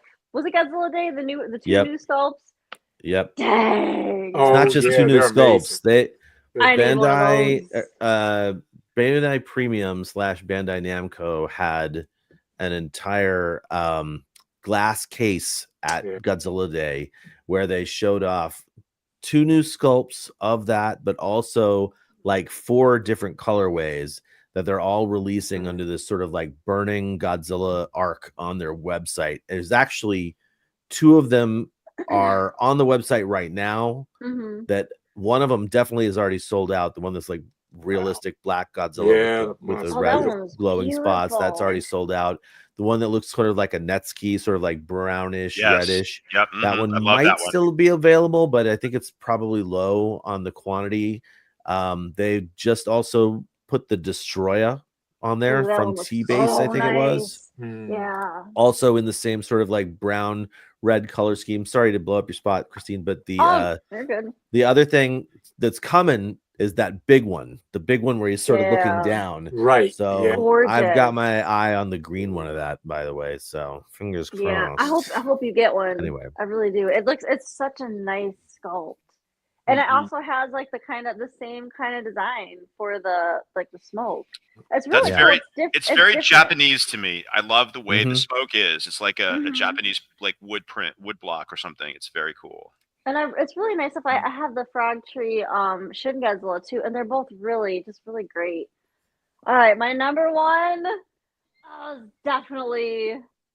Oh yeah! Wow. Well, he looks familiar. Kyle, because I wouldn't have been able to get this without him. He went to the event and it was in Tokyo, and I asked him to enter the lottery for this one, and we ended up winning the very last. Wow. Very last one. That thing is somehow. Huge. It's so, awesome. I don't know what it is about his style, but it just hits, it checks every box for me. I love the colors. I love the translucent. It's just awesome. And he's doing another event down in, was it Kyushu? Yeah. It was with, if you go look at his Instagram page, gosh dang. Remind us of the company that makes that, Christine. Neo Player One. Neo Player One. That's right. I couldn't remember the name. I mean, they're just beautiful. And he's got some really gorgeous ones that'll be at the event. Actually, it's going on right now, ain't it? Yep. The Kyushu event. But I think it's if it's not going on now, it's about to start. And he just showed off like it's 2 or 3 of the Space Godzillas and more burning Godzillas, and I have to say the color schemes on those are freaking wild, really crazy. Yeah, definitely check out Instagram. Page. New Player One are just beautiful, and I know Kyle, you got one of the glittery ones, but man, if I could get all of them, I would. Oh my god, that is fancy for cats. That's a trip. That is a trip. I took my glasses out, so I couldn't even read it. So that's my top 4 for this year. All right, Kyle. That's awesome. Good choices. Overlap. We got overlap. Very good. Very good. I don't look at all right, John. Quitting. Oh wait, John. John. I'm sorry. I totally skipped you. That's all right. Oh wait, I went to the wrong person, didn't I? No, you did right. I did it right. Yeah, sorry. All right. Right. Okay. Well, continuing with 2024 has been terrific in terms of getting things, but I think my trips were more of more enjoyment, and so I just shared obviously just 4 pieces, but it was hard to choose. I could have just pulled out 4 pieces of paper and but that's not that exciting for everybody else. What? I disagree. I love paper. I'm going to continue with the theme of blue. What do they say? Something old, something new, something borrowed, something blue. Something awesome. So nice. Something awesome. And this isn't one of the 4 so much, but if it's old, I'd rather have something gold. Oh, hey! Wait, that's the actual one. That's the one that he was holding, right? That's the one. Okay. Yes. I just need to get a little bow tie. Yes, you do. Nice. Everyone should. I need to get that one too. I need that one too. Yeah, that's it's great. on Amazon, right? Didn't it come like a little base? Yeah, it has a base and a little plaque. All right. Well, I mean, you got to one up me, John. Thanks. Oh. Well, I had to have this. Why not both? No, I want that too. I do want that too. This. I mean, that's beautiful. Ichiban Kuji sculpt is excellent. I mean, I have 3 of them. There's the other black and white one, the minus color. But Oh, I didn't know there was a minus color one. yes, so they're, I mean, exceptional sculpts. Yeah, they were. Sometimes the teeth don't come out well with the Ichiban Kuji, whatever it's called, Ichiban Kuji, but these are Kuji. phenomenal. That's my only problem with that sculpt, because John, I want to get the, I don't know if you have it, Kyle, the Godzillasaurus from Odo Island. The sculpt looks phenomenal, but the teeth don't look right to me. I have it in the warehouse at Bayou. I'm just waiting to ship it. Please But show I'll me, see because what it looks I want like. to see what Yeah. the teeth's up, because I might have to Yeah. fix those if I get them.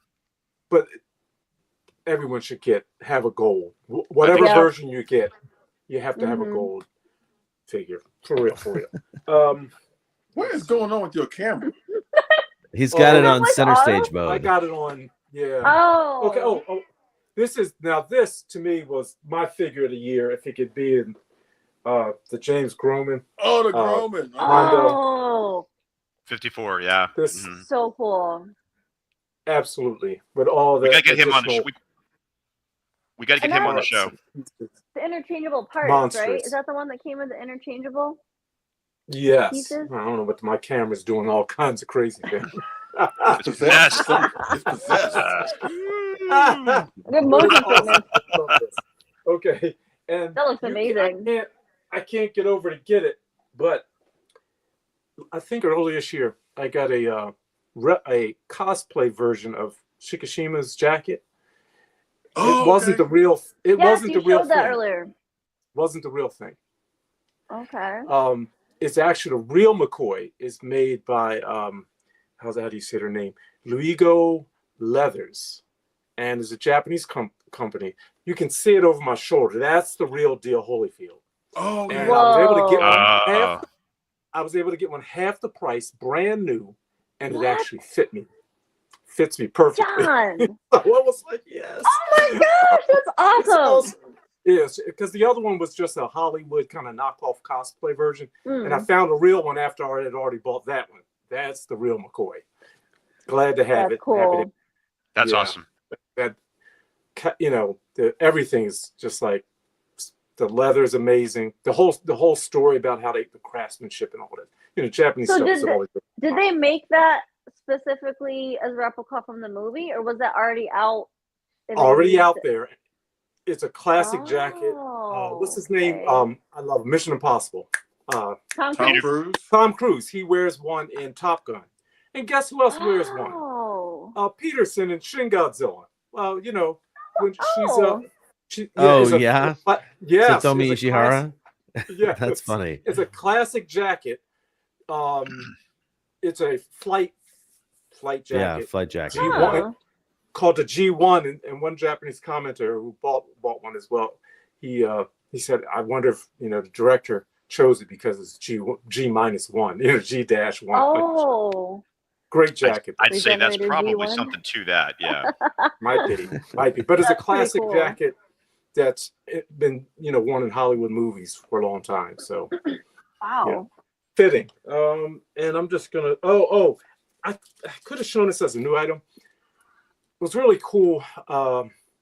We got to go. Alex and I got to go to the Yuji Kaida and Nishikawa Gallery 21 thing, and I picked like a lot of stuff, but this is the big book I got. Oh, Yuji- yes. Nice. Well, no, I have Dude. quite a few of his books in that, but you gonna say, Carl? I heard you. They had that book for sale at the Godzilla Expo when it was up here in Tokyo. I was this close to buying it, but I was like, I gotta haul this back, and I don't have a backpack right now. That's a big ass heavy book, yeah. yeah. I was out. So of I figured my I could get it mind. later, but yeah, gorgeous. 'Cause I Dude. got It looks calendars, amazing, I huge. got yeah, it is. I also feel like I need to Wow. measure it to see if it'll fit on my shelves because it is so I big. know. It's You got to gotta lay put it flat in on the front. shelves. It's not going to go like this for sure. Right. Yeah. It's a big. Wow. That's a It's a beauty. big book. Yes, I got a ton of interesting stuff from that show. That exhibit. But John, to you see need the your work- own episode just showing off all the stuff.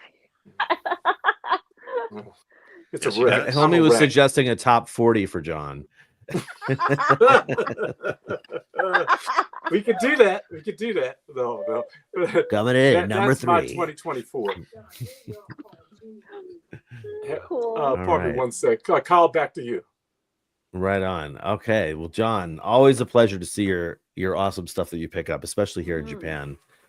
So I can't give any honorable mentions. That's really not cool. I mean, I think basically my favorite stuff that I've gotten this year, it's really hard to pick some of the favorite stuff I've gotten. Because like I said, there's just so much. I'm not going to do that anymore. I picked 4 different things. So I'm not going to re-show the beautiful glow from Goto-san, but I can look at that all day.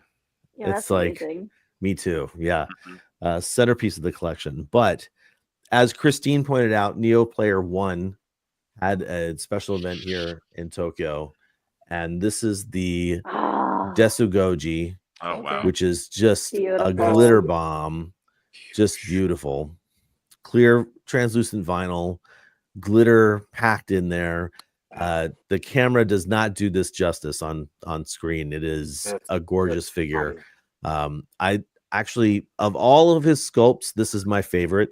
There is something a little weirdly soft about his sculpts when you put them up against other Sofubi, which is a strange thing to say. Like seeing this against like the T-base GMK, like, and other, even the Marusan Varan and stuff like that, because it usually sits like right about there.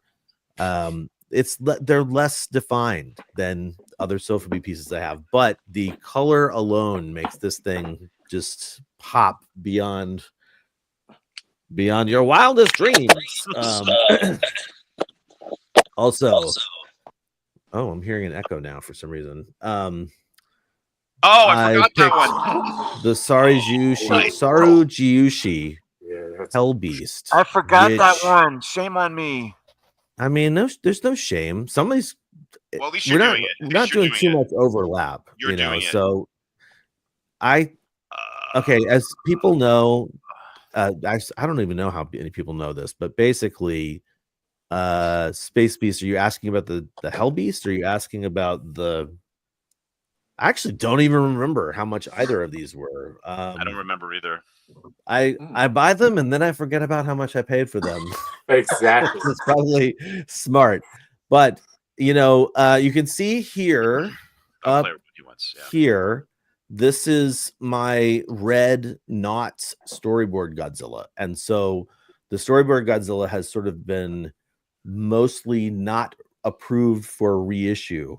So this was a way for Sarajushi or Yamada-san to reintroduce some of the elements of the storyboard Godzilla, but with the Hell Beast head, different hands, different spines, same tail. And it's beautiful piece.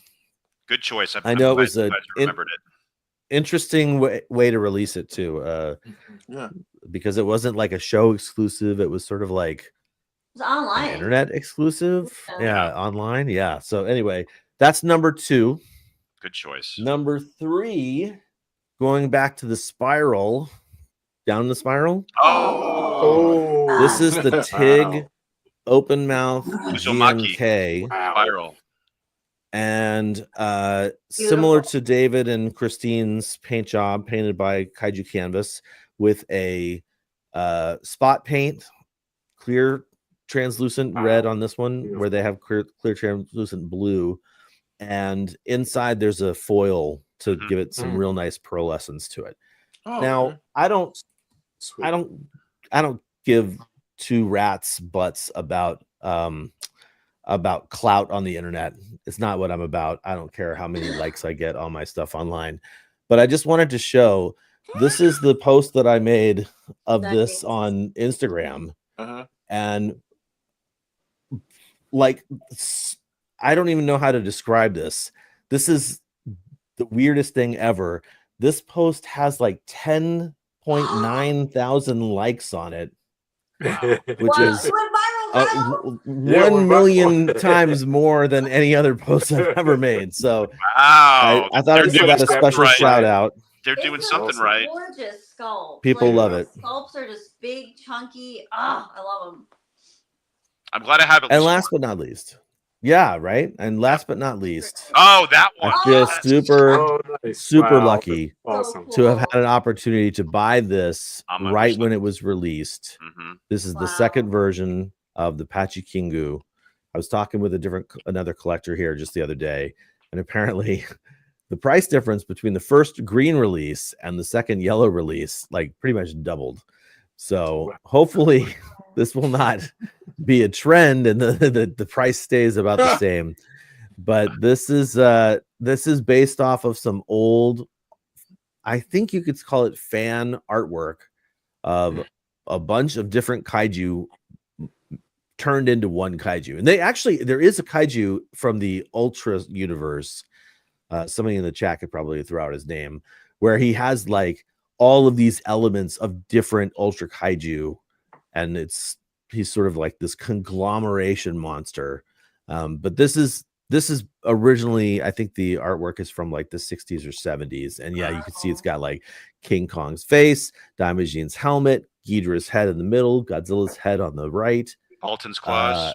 Baltan's claws, Red Rodan's King's wings. arms, Rodan's wings. And There's what's some his tail is yokai that? action on the tail. Oh, I didn't even know that. I didn't even know there was yeah. yokai action on the tail. So anyway, Pachikingu, Pachikaiju, I think it's Pachikingu, is sort of like the person who released that real under the board kind of under the radar kind of release, and I just love it. It's like one of the many pieces in my collection that I've gotten this year. This is just so awesome. And I actually had a real tough choice as well, because I have gotten some absolute gold this year, and when I was trying to like pick out what I was going to have, I was like, oh man, I've got that giant like Akame Tenshi glow in the dark burning Godzilla that I got, which is just stunning. And the Nicholas Lestang tin toy looking Sofubi piece is like all of this stuff I've gotten has just been, I've had a crazy great year, and I'm super happy. And I'm, again, similar to the GMK, super blessed to be here in Japan, and super happy that I'm able to experience so many awesome events, so many awesome releases. And that's how I'm wrapping up my top 4 of 2024. Well done, so sir. there you go. Thank you, Leslie, for the segment suggestion. Great suggestion. Good idea. I did love it.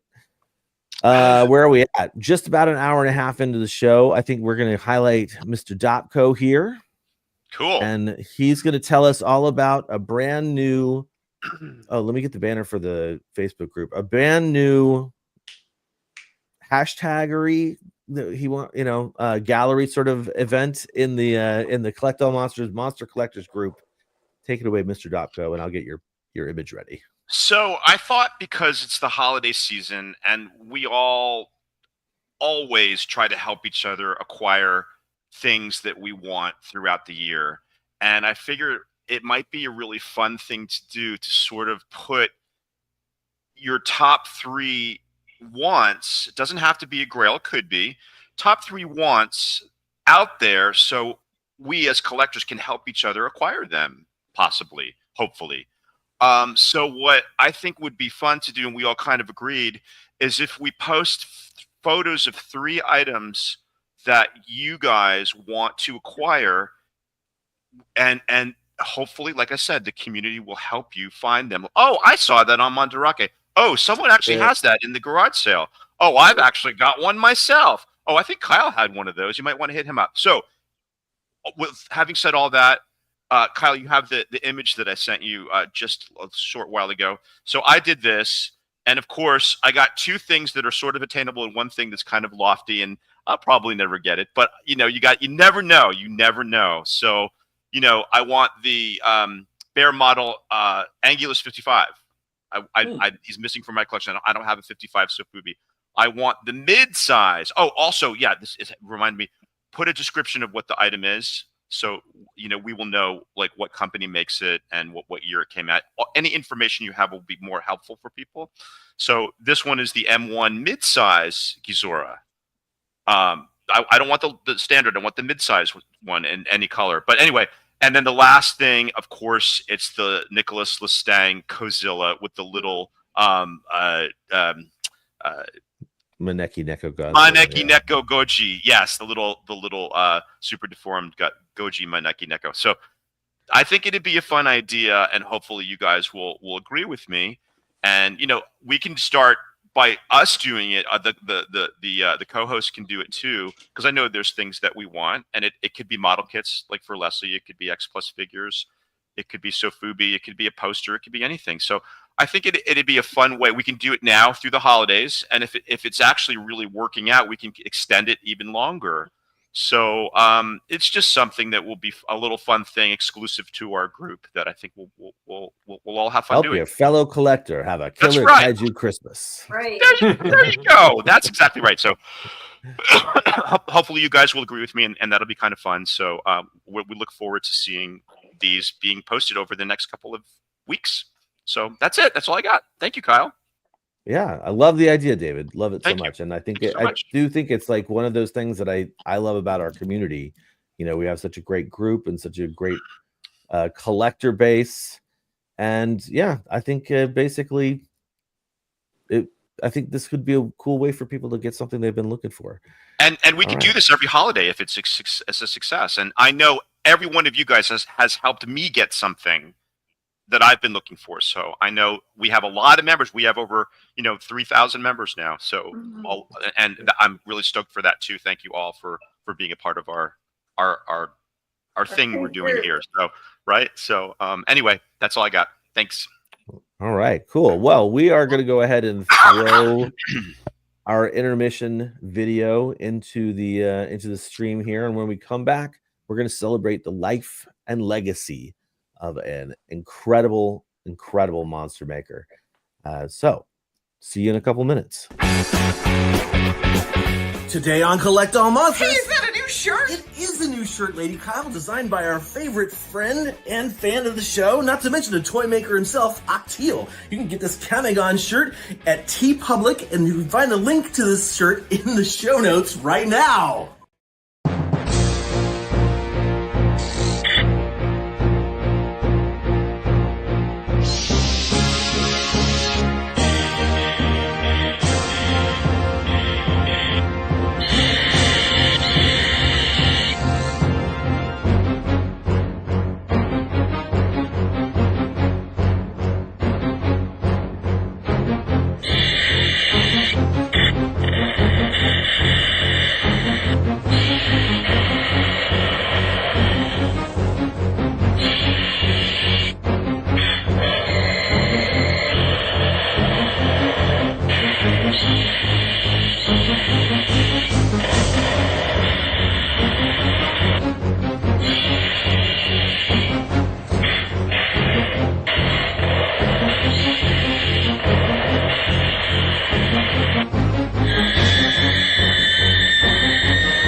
All right, welcome back to the show.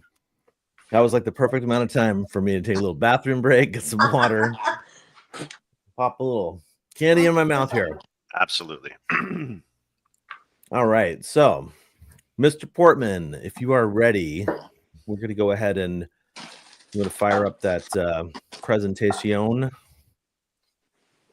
And let me start off by saying thank you for being here. We appreciate everybody who's watching.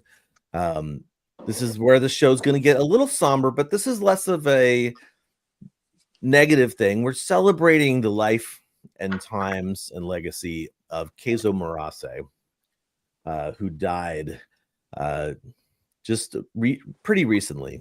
But he had a long life. I'm going to talk a little bit about his career and his life. Then we're going to move on to highlight some of our favorite collectibles of the monsters that he helped create. I'm very fortunate and lucky to have met Murase a couple of times. We're going to showcase some photos from events and from his life, and I'm just going to get going right now to say that Keizo Murase was born on October 5th, 1935 in Hokkaido. Oh my God, how cute is that? And all up until he was 23, he worked on his family farm, but he had a skin condition and a doctor suggested that he move to a warmer climate. And so his brother lived in Tokyo. So he moved down to Tokyo with his brother, who also happened to work for Toho at the time.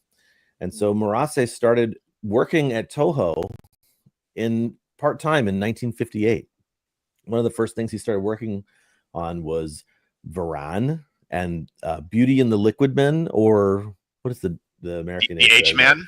The H-Man? Yep. And he continued working in the modeling department through 1965. But he left Toho officially when Eiji Tsuburaya was building his own production company. He felt that Tsuburaya was a huge mentor to him. So he helped create one of the Busca suits, the Kaiju Busca, in 1966. He also worked on Captain Ultra in 67. He also started working for other companies like Daiei, where he had a hand in the original Gamera suit and his other foes, plus the second Daimajin suit, and even Yokai for their trilogy. In 1967's Yongari, he created the monster for that, but he didn't actually travel to Korea. He made the suit in Japan, shipped it over there. In 1972, he formed the company 20 that still exists to this day, where he worked on shows like Kamen Rider, or suits for shows like Kamen Rider, Chojin Baron 1, Ultraman Ace, Android Kikaida, and Kure Kure Takaro.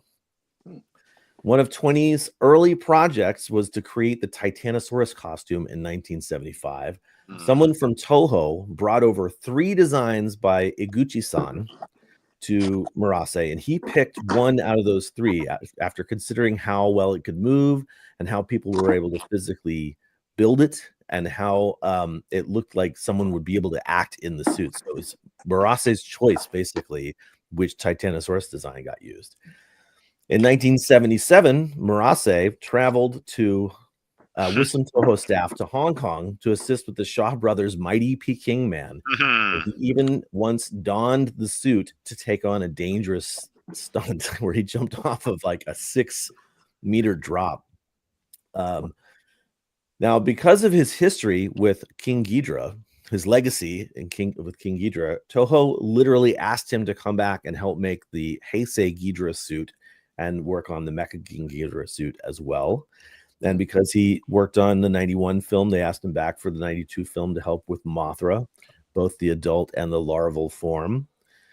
And I will say that I'm guessing a majority of Godzilla fans, Keizo Murase and his involvement was somewhat unnoticed because they don't really showcase the makers of these things for a long time. I was entirely can I get this ready now? I was entirely unaware of him until the Varan DVD came out in 2005, where it had this segment where Keizo Murase and Fuyuki Shinada, who's right next to him there, were recreating the Varan armor based off of what he did in 1958. Not just the armor, but also the spines. And they did the whole thing. It was an extra feature on the Blu-ray. Sorry, not the Blu-ray, probably Blu-ray, but the DVD that came out in 2005 from Tokyo Shock as well. So if you pick that up, make sure to check that out. Anyway, where was I? Yeah. So as more interviews were recorded and added as supplemental content on these movies. Oh man, Jonathan, I overwrote your guy there. So if you don't mind putting that back up, thank you. As more interviews were recorded and added supplemental content, Murase's presence grew. Sometime after that, Murase began appearing at events like Monster Palooza in 2016, where he tabled next to suit maker Shinichi Wakasa and suit actor Haruo Nakajima. In his later years, Murase expanded his expertise beyond films and TVs to include commercials, stage productions, and other forms of art. In 2017, independent filmmaker Daisuke Sato worked with Murase to build the monster for his short film, Howl Beyond the Fog. The full-size suit and the serious treatment of the story makes Howl one of the standout independent kaiju films from Japan and emboldened the relationship that Sato has with Murase. In 2018, he was asked to be a guest at G-Fest, which you're seeing here, where he was able to interact with a large number of Godzilla fans. He guested at even more events, and his involvement with the DNA of Tokusatsu and friendship with Yuji Nishimura gave him an outlet to make licensed Ghidorah head replicas, as you can see here. His immense contributions to the legacy of movie production were honored with the Agency for Cultural Affairs Film Award in 2021.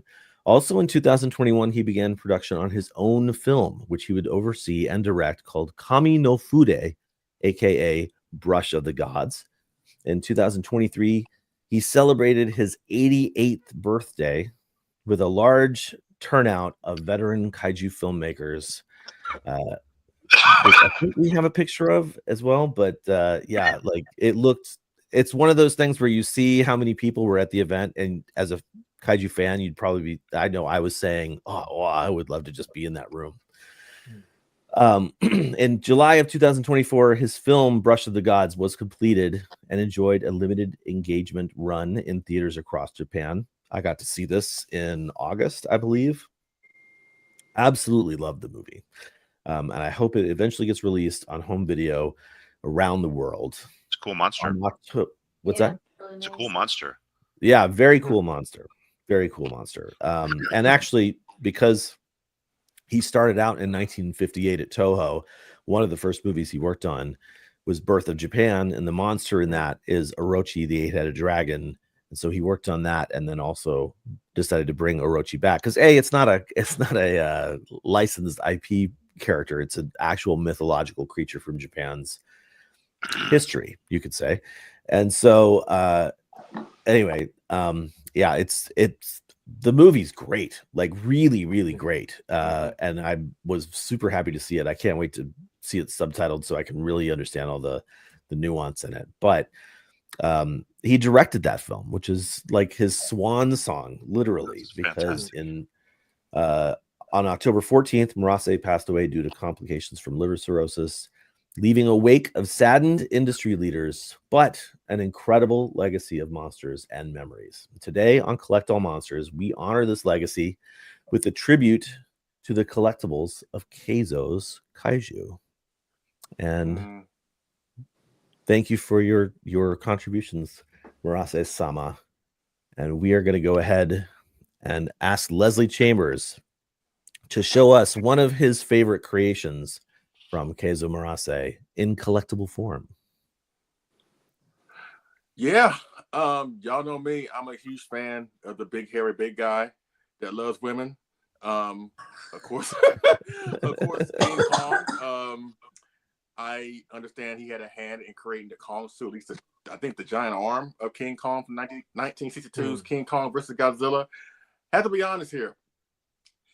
It took me a while to warm up to that design of Kong, honestly, because I got pretty much exposed to Godzilla and Kong at the same time. Megalon, my first movie, and King Kong 76 was my first King Kong movie. That's why I have an equal love of both, because I was exposed to both of them at the same time. Say what you will about the 76 movie of King Kong, at least the design of Kong looked really, really good. And then afterwards, I saw King Kong versus Godzilla. So I went from seeing the 76 Kong to the Toho Kong. I was like, wait a minute. That's King Kong? What happened? What happened? Like, what happened? And I was so young, I didn't know about the different years that one film was made in this era and the other film was made in the other era. I didn't grasp all that, right? I just saw one cool version of Kong, and then I saw another shoddy one when I first watched it. But over the years, as time goes on, I've grown to appreciate that version of Kong. You know what I'm saying? And the collectible that I chose for this discussion, and Kyle, you have 2 pictures of it, but it's the gigantic size statue of the Tony Cipriano version of King Kong 1962. Mm-hmm. And there he is holding the boulder that he's about to bash over Godzilla's head that has that pea brain in it. Oh, I love bringing it up. I'm sorry, John.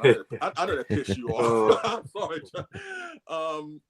Right there, that's Sandra's 3D printed statue of the Passion Boy. But he stands with the boulder, like maybe 22 inches tall, you know? Yeah, and he does scale well with the S Plus Gigantic Series King Goji that I have. But yeah, this is a great sculpt of King Kong. And what's so funny, in case you don't know, the reason why Kong has those GMK pupilless eyes. Now, there are times in the movie of King Kong versus Godzilla that you actually do see the pupils in the eyes. They do have pupils in there. What happened is the suit actor that played Kong, coincidentally, who played King Ghidorah 2 years later, I think his name was Shoichi Hirose, I believe. When he put on the Kong mask, obviously the Kong suit was so big and bulky. When he was breathing inside the Kong mask, it fogged up the eyes and it made the pupils disappear. So it kind of gave Kong a more menacing look than Godzilla in certain scenes, you know, whatever. But that's the charm of the movie. That's the charm of Kong. That's the charm of Godzilla. There's a lot of reasons. That movie's a lot of reasons why we became fans in the first place. And now when I watch it now, I'm just taken back in the 80s with the blanket wrapped around me with no mortgage or car payment or anything like that. Good old days. Yeah, the good old days. I enjoy seeing my 2 favorite monsters beat the crap out of each other. But Murase did a good job with that version of Kong. And that's what I want to talk about in my first segment. So, David, what about you? What collectible did you choose? Well, you know, again, we did a very awesome deep dive into King Ghidorah a week or 2 ago. I can't remember the exact date. And I can't not talk about, I think, Murase-san's greatest creation was the original show of King Ghidorah. I'm sorry. It's just it's too good to not mention and not give props to, even though we did a deep dive. And you guys should all go back and watch that episode. It was really fun. We all had a lot of fun doing it. And I am going to show real quick something that is a little bit underrated, I think, and Kyle and I did a review of this a long time ago. It's the Bandai. Fab. Premium Bandai, yeah. Premium. See, my mind is not working. The premium Bandai King Ghidorah figure, the show of King Ghidorah. This is almost X Plus quality. It's just so good, and again, the detail that Murase-san put into this monster. It takes from Chinese dragons, Japanese dragons, and it just really feels like it's of Japan, which I really love. And I think, and again, we talked about this in depth in the show, and a lot of the newer incarnations lack that aspect, and from Murase's original concept of this monster. But I definitely had to give a shout out to this. I'm not going to dwell on it, but the first one I picked was probably one of the suits that the designs that Murase brought to us that was used over and over again throughout the monster verse of the Showa age. It's Baragon. Now, Baragon suit, it's one of the first quadrupeds. Varan was kind of went both ways, but Baragon was really one of, I guess Angulus too, but one of the first quadruped kaiju, and it's a very enduring design. And the suit actually was reused not only in Destroy All Monsters, it was actually rebuilt for that, but Subaraya utilized this suit for several episodes of Ultraman and Ultra Q. Pagos, Gabora, Narunga, and I think Magular from the episode Monster Lawless Zones. But anyway, this is an original Murase-san design, and again, iconic. Everybody knows Baragon, and this is all because of his genius and innovation to make a quadruped monster be able to be manned by a man in a suit. And Tokusatsu history was made with this guy. So also the inside of the head of Baragon was like all fiberglass, and that's how he was able to like get the eye movements. Yes. One of the first monsters that actually did utilize the eye movement, and the illuminated horn, of course, sort of rivals Rudolph the Red-Nosed Reindeer. So he can get through any foggy storm. So Santa, you should have used him on your sleigh. It would have been a whole. It would have been a whole different movie. I think the Bumble would have left you alone if this was, in the thing. But anyway, I'm going on way too much. So, Christine, what are you going to show us of that you think Murase did a masterpiece for? Well, actually, I just lost my AirPods, so I hope that you guys can hear me okay. So I'm actually going to pick something that was not used in a Japanese film, but a Korean film that he made for. And that is Yongari, which I think is a very cute suit. And this monster was actually like they wanted their own kind of like Godzilla monster. So this was the Korean monster. This was Yongari. This was their Godzilla. And the suit was completely handmade. And it's really cool, like the innovative ways that Murase thought of to bring some of the details of Yongari into life. Like, for instance, like the fire breathing. They had a tube, they had like bronze tubes that went to a tank that had gasoline in it. So they used gasoline and they lit up like the side of his mouth where he breathes the fire out. And as soon as they opened the valve, it would just whoosh, shoot out fire. Because I guess supposedly when he worked on the Gamera suit, they had an issue with, they had a different mixture they used for Gamera's fire breathing. And I guess in one of the movies, the set ended up catching on fire and part of the mouth of Gamera burned. So he found a new way of using just gasoline only. So this could successfully shoot fire, and not catch the set on fire. And they could, as soon as they shut the valve off, it would just instantly turn off. Mm-hmm. But I think it was a really cute suit. And he was sort of kind of bipedal a little bit. He kind of reminds me of Varan and Baragon as well. Mm-hmm. And maybe because he has like the horn, kind of like Baragon, and I think the dorsals kind of reminded me a little bit of Varan, but it was a really different take. And actually, when he made the suit, it was sent to Korea. Murase never went to Korea himself, and he also made the tanks that were used in that movie, and they shot real gunpowder cannons, which I thought was pretty cool. But yeah, it's a different, neat kind of little suit, and it's a cute monster. I actually literally just watched this the other day. It was on, I forget what channel it was on, but I was like, oh, I'll watch it. It's different. It's been a while since I've seen it, but poor Yongari, it doesn't really end up so well for him in the end. He has a very terrible way. Right? Itchy kaiju. Yeah, itchy and, blood coming out of the butthole. So poor little Yongari, but really cool movie. There was I think the suit is just so cute. But very interesting to see the ways that they came up even to make the things they made the suit out of. Like, I think it was, I had to write it down to forget. The suit they made out of like foam rubber strips, and they pasted urethane rubber on the suit to make it. So very interesting. It's really cool, the stuff they used that you wouldn't even think of. Like, I'm not very crafty, but I don't think I could ever make my own suit. The innovation was what Murase-san, brought to the world of tokusatsu. And I learned the way they made things. I learned something every day. I didn't know that the suit was made in Japan and shipped to Korea. So it's a Japanese monster, and really, it's a Japanese monster. Whatever. And real quick, I forgot to tell you, this is another Bandai Premium. Sorry, I didn't even tell you. This is the Baragon Bandai Premium figure. So I just wanted to not leave you hanging to know what figure that I was showcasing. So sorry, Christine. Oh yeah, and actually, there's not really a lot of Yandere stuff out there, but this is by Titanic Creations, and they also have, I think, which is shipping now, the articulated. There's an articulated one, kind of like SH Monster. Yeah, right. Cool. Yes, right. How many Yandere pieces are out there? Did X Plus ever do one? Hell No.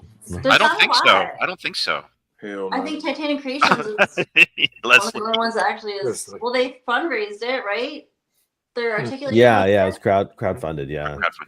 Yeah, and I think I saw on the website they said it was shipping now. So pretty cool. I mean, it's a cute monster. It's really neat. It's a fun I want to watch it now. From the I want to watch it 60s, again. yeah. I hope they do a bigger one like they did with the Gorgo Right. this year. Like if they do a 30 centimeter Yandere, I'll go after that one.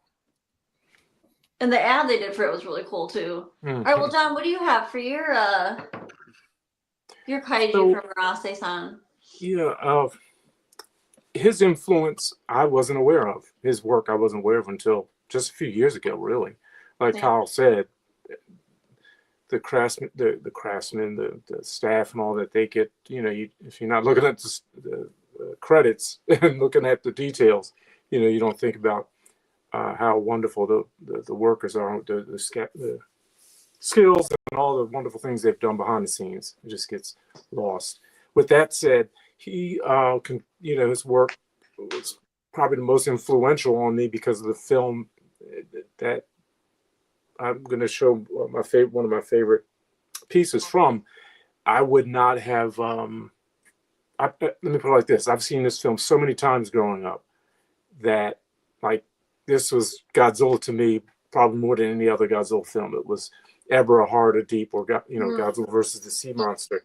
And like without that movie, I don't know how many times I saw it. I mean, I would have been a Godzilla fan probably anyway, but that one. Philadelphia channels, we saw it all the time. Right. Yep. Yeah. Rarely did I see King Kong versus Godzilla. Maybe, just a handful of times.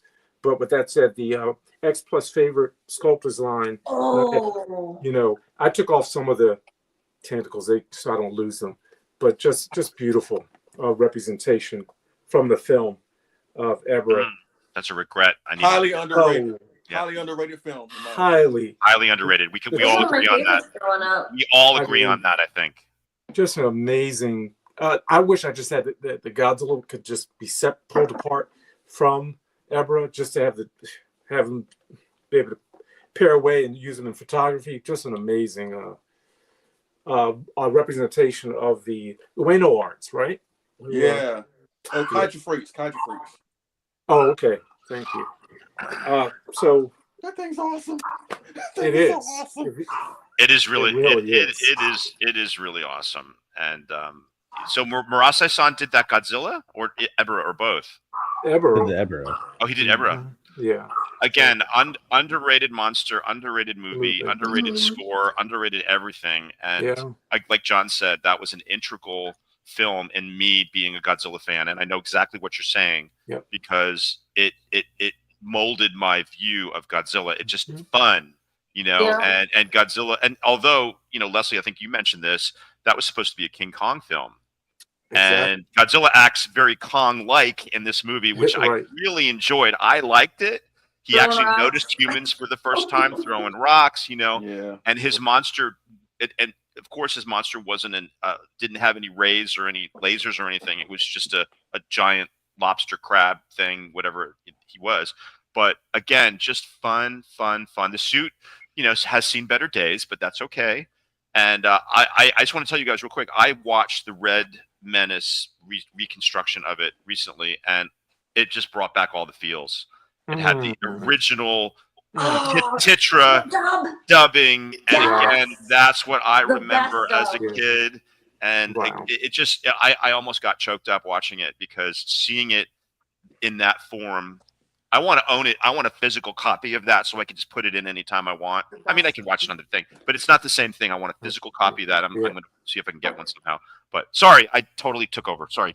No, that's sorry, because it wasn't an important film in our childhood, and it influenced the way we love Godzilla. Let's do a show on that. Let's do a show on. Yeah. Okay. The truth of the matter, I didn't.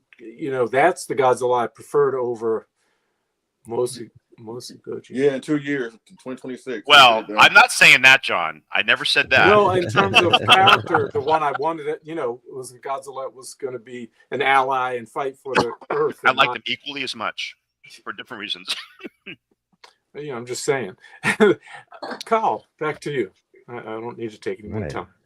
No worries. Ebra, great choice. And it's a shrimp. He's a giant shrimp. Sorry. Yeah. He's not a lobster or a crab. He's a shrimp. Right. My bad. Yeah. I mean, if people don't know, just people watching, if you're not aware, like, the classic, the classic addition of Ra to a animal name is what kind of like Toho was doing a lot in the 50s and 60s. So yeah, Ebi, shrimp, Ra, monster. So yeah, Ebida. But great choice, and really great looking monster. Crazy that it's an actual suit. I did want to quickly say, if people don't have this is the book that showcases not just photos of Murase's stuff. These are actually Murase's photos. So he was an avid photographer, and that's why if you have this book, you don't see a lot of Murase in it, because he's the one taking the pictures for a majority of the spreads. But cool. The monster that I chose is a huge no-brainer, and Leslie had called this when we first started talking about it. I'm going to talk about Varan. Kaiju Varan, and for my money, is one of the best kaiju designs ever. Sure, implementation, execution. I do like Varan. Aside, cute. He's just one of my favorites. But there have been a lot of representations of Varan over the years, and I don't have a lot of them. I have a few of them. I would definitely give a shout out to X Plus, because they've released several amazing versions. Actually, all three. The 25 centimeter, fantastic. The 30 centimeter, fantastic. The favorite sculptors line, also fantastic. But I don't have any of those anymore. What I do have is the Marmot Monster Heaven Varan, which was the first Varan I ever purchased. This one was essentially when Monster Heaven started coming out with these figures, these $60 figures at the time. I know. This was essentially the best representation, not just the best representation, the sort of like toy representation that you could get of Varan, because there was no Bandai, there was no YMSF or any other. This was like sort of like the most realistic version of Varan that was available around 2000. Does it even say on here? Probably it does. Should say on his foot. 2002. So Wow. Gorgeous figure, fun color scheme. Love having it. But I also would like to just shout out to the Maro-san design as well, especially for this red beauty that I picked up from Toku Toy Town earlier this year. Varan is going to be one of those monsters that is just going to stay with me for the rest of my life. And again, if you have the DVD, yeah, right, Leslie. If you have the DVD, or maybe I think it might be on the Blu-ray releases from Japan, I would definitely say that you should check out the extra feature where Murase and suit maker Fuyuki Shinada have like a workshop on how they made the original Varan back piece and the spines, because it's fascinating. As someone who loves these movies, and I love the making of these movies, I just love it so much. So just real quickly, Murase had a huge hand in building the back piece of Varan, and the way he did that was his story is that he was sitting with Eiji Tsuburaya, and they were eating peanuts, like literally like deshelling the peanuts, and Murase picked one of them up and said, "Hey, Tsuburaya, what do you think?" this could be a cool texture for Varan, do you think? Peanut shell. And he yeah, goes, wow. show me. And then he built it. And so that's why all of the little plates along the back almost have like a peanut shape to them. Peanut shell. Yeah. Wow. It's so crazy. Anyway, I love that. There's your trivia for the unbelievable trivia for. I see what you did there. All right. I see. So we don't want to take up too much time with this segment. So we have only chosen 2 monsters each. So we're looping things back to Mr. Chambers, who's going to go into his second choice from a different studio. Yeah, everybody knows that I'm a huge fan of Gamera. My favorite film, kind of like David, is Gamera versus Barugon. Mm-hmm. But I have to say, I think the coolest Gamera villain outside of Legion, Kyle, is the Showa Gauss. Gauss is awesome. And this is the X plus 30 centimeter Gauss. It's the Rick version that came with the light up in his forehead and the light up in his ears, whatever you want to call them. But it is something about Gauss. It's like he looks so inherently evil. And by far, he's probably the coolest villain that came out in 1967. All due respect to Kamunga, all due respect to Kamacuras, even Mechanicon. Yes, I would say that. I think Gauss was the coolest villain to come out of that year. And I think, again, he's the coolest Gamera villain, at least from the Showa period, you know? And in terms of Gauss, it's just something about him that only comes out at night. Like, of course, it is dangerous and it's frightful or frightening when a monster can attack any time during the day. But the fact that Gauss only came out at night, it's like every day, like those people in the movie, they're dreading for nightfall to come because they know once nightfall comes, Gauss is going to come. And they don't know what he's going to do. So it's one of the very few times where a monster, even for the Gamera films, were showcased as really sinister villains or sinister creatures that will really kill you if they really wanted to, you know. But all that doesn't work without the embodiment of the monster. And the monster of Gauss, it's the Showa Gauss. I don't really particularly care for the Heisei one, but it's the Showa one is where it's at for me. So again, Murase, just like King Kong from earlier, you did a great job with this awesome beast of Gauss. You know what I'm saying? Again, in my opinion, the coolest Gamera villain outside of Legion in the Gamera universe. So with that being said, what's your number 2, Mr. Dopko? All right, so I'm going to keep it real simple and keep going with the Frankenstein versus Baragon, Frankenstein Conquers the World vibe, and go with Frankenstein himself.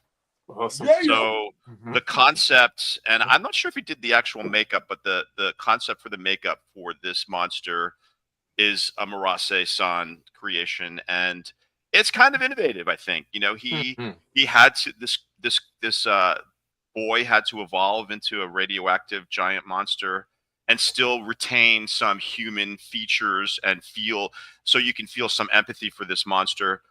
Interestingly enough, Henry Saperstein, who distributed the U.S. version, wanted Frankenstein to be more fierce and more of a monster than the original concept of the film. So they rearranged some scenes and cut some things out, and they added some roars here and there. But essentially, it was Murase who came up with this concept. And this, of course, is the Bandai Premium Frankenstein, which is really great. And this is the X Plus Frankenstein, which, again, is really, like, I was so happy when this came out. It looks just like he stepped out of the movie. And interestingly enough, in the film, they mentioned that Frankenstein looks Caucasian. I disagree. I never thought that he looked Caucasian to me. He didn't. I mean, I thought he looked sort of Japanese, and that's because I don't know if that was just the dubbing or the way it was translated, but the original story, I believe, was a baby or a young kid ate the heart of the Frankenstein monster, and he started to grow. So he wouldn't be Caucasian; he would be of Japanese origin. So, but his eyes were blue. They did mention that too. But I think they're pretty successful with the makeup. And he had some restraints because the copyright for the exact square head and the bolts were copyrighted by Universal. I'm not sure if they were able to duplicate that. I know Hammer Films that did Frankenstein films were not able to do anything that resembled the Universal Frankenstein, the Boris Karloff version of Frankenstein. But again, another underrated movie. A lot of fans still haven't even seen this. Wow. You know? And it's a classic. It's a very weird, innovative story. Again, which would never come to fruition without the genius of Murase-san, who created this Frankenstein and his monster dinosaurian nemesis Baragon. So I had to go with those two, and I could go on, but I won't because we're short on time. So I'm going to pass it over to Christine. What's your second choice for a Murase creation? All right, so my second choice is going to be the Queen of the Monsters. Good choice. Mothra. Oh, So he Keith will be happy. He worked on both the larva forms and her imago form. I mean, it was so nice to have like a female representation of a kaiju brought into the, into the MonsterVerse, into the Toho, and Toho MonsterVerse. Toho MonsterVerse. And I mean, she's pretty iconic. I mean, she came for a lot of more films. There's an iconic monster behind you. Yes, Kaiju Kitty. So not only did he work on the 61 Mothra, but he was also brought back for 92 as well. But it's just interesting the ways that, again, they made the parts of Mothra for the films. Like the eyes, I guess, were plastic that he made the dents in. Where he just like pushed when it was soft, and he just pushed in all the dents to make it, because there was lights inside for the compound eyes. It's just like regular plastic that they just push little dents into. And then something I thought was cool for the larval form is I always wondered what I guess they call her beard, what her beard was made of, like the stuff that's always hanging down. And it was rattan. I don't know if I'm saying it right, but it was palms, like palm fronds. Wow. Like, I had no idea. I was like, that is really cool. I always wondered, like, why does she have, I always thought it was fur. But yeah, I guess it was like rattan palm fronds. The innovation was just pretty cool. Staggering. Yeah. Things you never would have thought of. I thought it was just some sort of, I don't know, twine or something, but pretty cool. Yeah, the stuff. And then it was very nice that he came back they asked him to come back to help in the 92 films. The 92 film as well with Mothra. Yeah. So pretty cool. She's very iconic, and it's awesome that he, has a legacy of multiple films with her. All right, and outstanding. Yes, and John, what is your second pick? I'm going to stay right there in the Heisei era, and probably, one of my, if not my favorite Heisei film, with him, Murase-san being asked to come back and to work on Ghidorah. For me, it's Mecha King Ghidorah, and this is the SH Monster Arts Mecha King Ghidorah. Wow, what can you say? I mean, his contribution with King Ghidorah and is second to none. Probably next to Mecha Godzilla, which is probably the boy.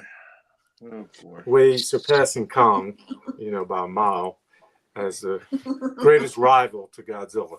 Even though Mechanic Kong was the first, but so John, you mean to say that you, Leslie, and I all think that Godzilla versus King Ghidorah is your favorite Heisei film?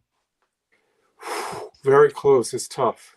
It's tough. 84, 89, 91. I thought we were all going to be on the same page again. I was getting really kind of excited about it, but we all know that 89 is the best. Obviously. Anyway, no, I don't want to go into that. It's but very you close. Say you liked it. 91 is just something about it. 89 is something about it, and 84 it's just hard to get away from those three for me. But 91, This dude looks so good. And I love Mecha it. Ghidorah is such a cool idea. At least in 91, at least there was a winner instead of 89. Godzilla and Biollante, they just dropped their hands and walked away from each other. But that's the greatest Heisei film of my time.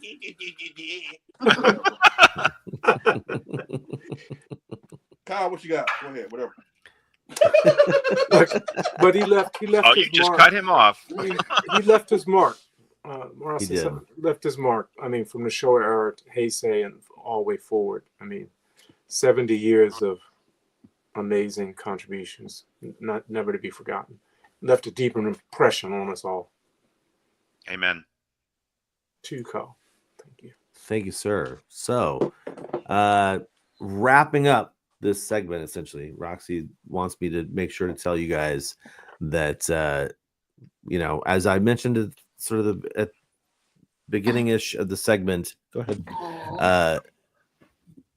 Murase was there really at sort of the beginnings of Toho's kaiju universe, coming in at 58 with Varan and Beauty and the Liquid Men. One of the movies he worked on, also Ghidorah adjacent in a sense, was Birth of Japan, aka Nippon Tanjo. And that movie, while it is not a kaiju film, features Orochi, the 8-headed dragon, which is from Japanese mythology. And I do not have a figural representation of Orochi, which is a bummer.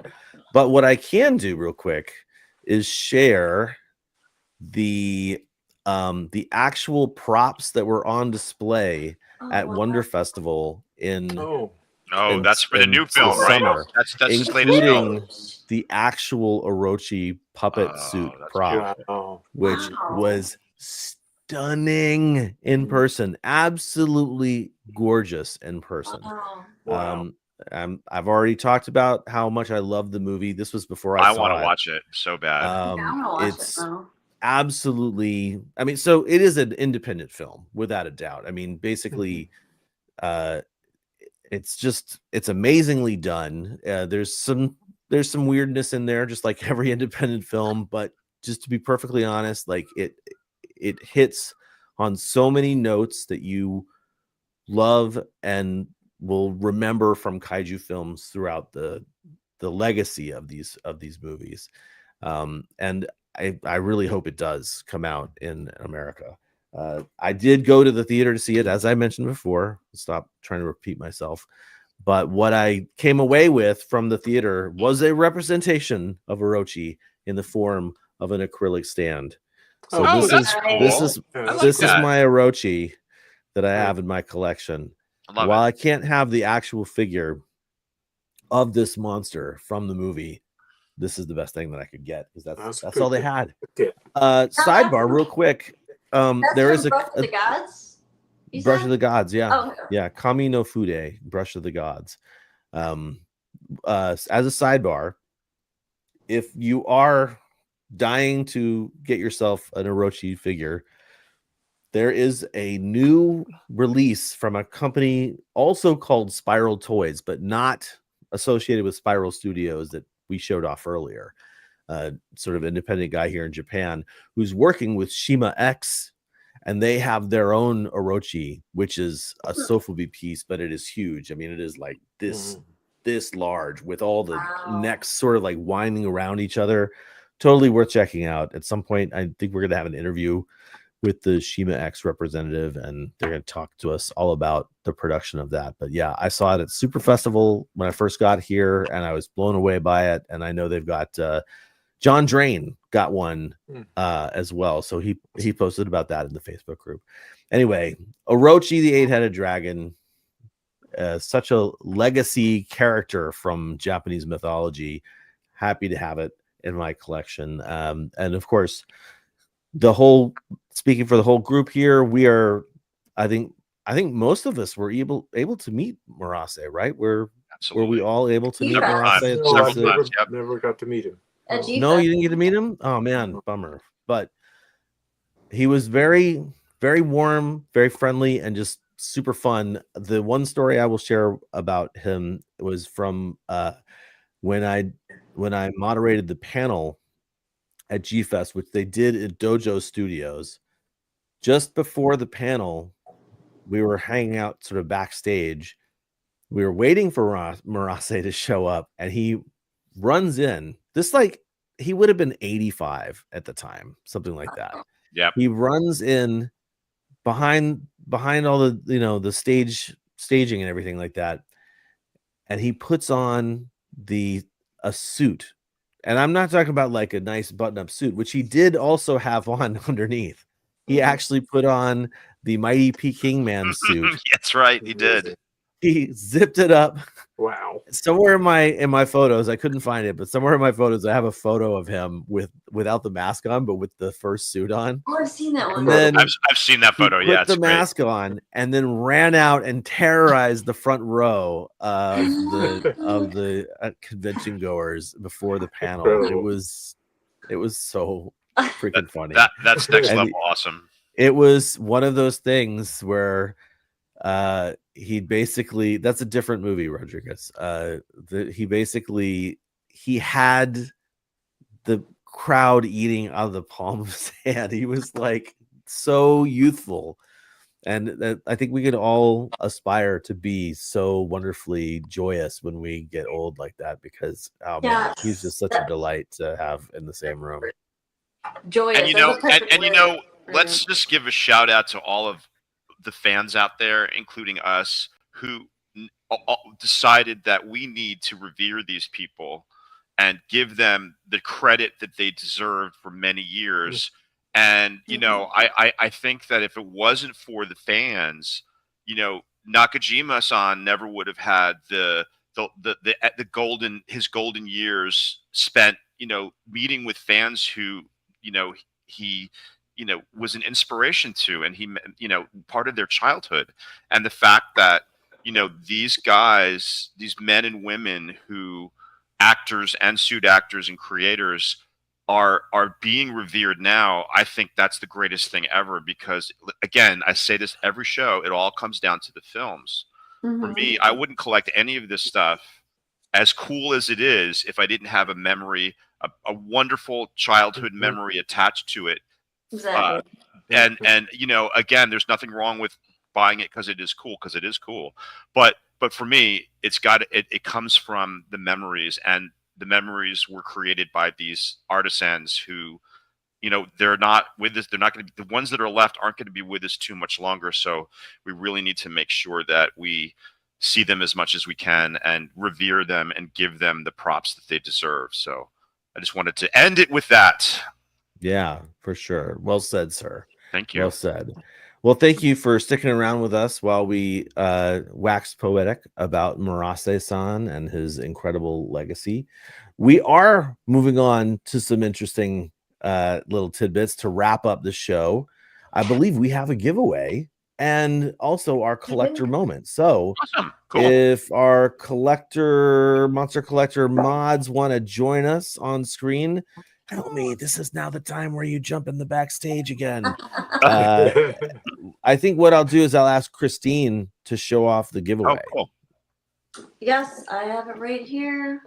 Ooh. This is the Super 7 Blazing Godzilla, which I think this was just released recently at San Diego Comic-Con. That's dope. Super cool. It's like translucent. It's when he's melting down. Beautiful art on the back as well. But yes, this will be our giveaway, part of their, I forget what's called, the Ultimates line, right? Ultimates line. Yep. Mm-hmm. Which I have two of their Biollante. I have the Rose Biollante and the Godzilla, the 89 Godzilla. Really fun figures, and this is just really cool.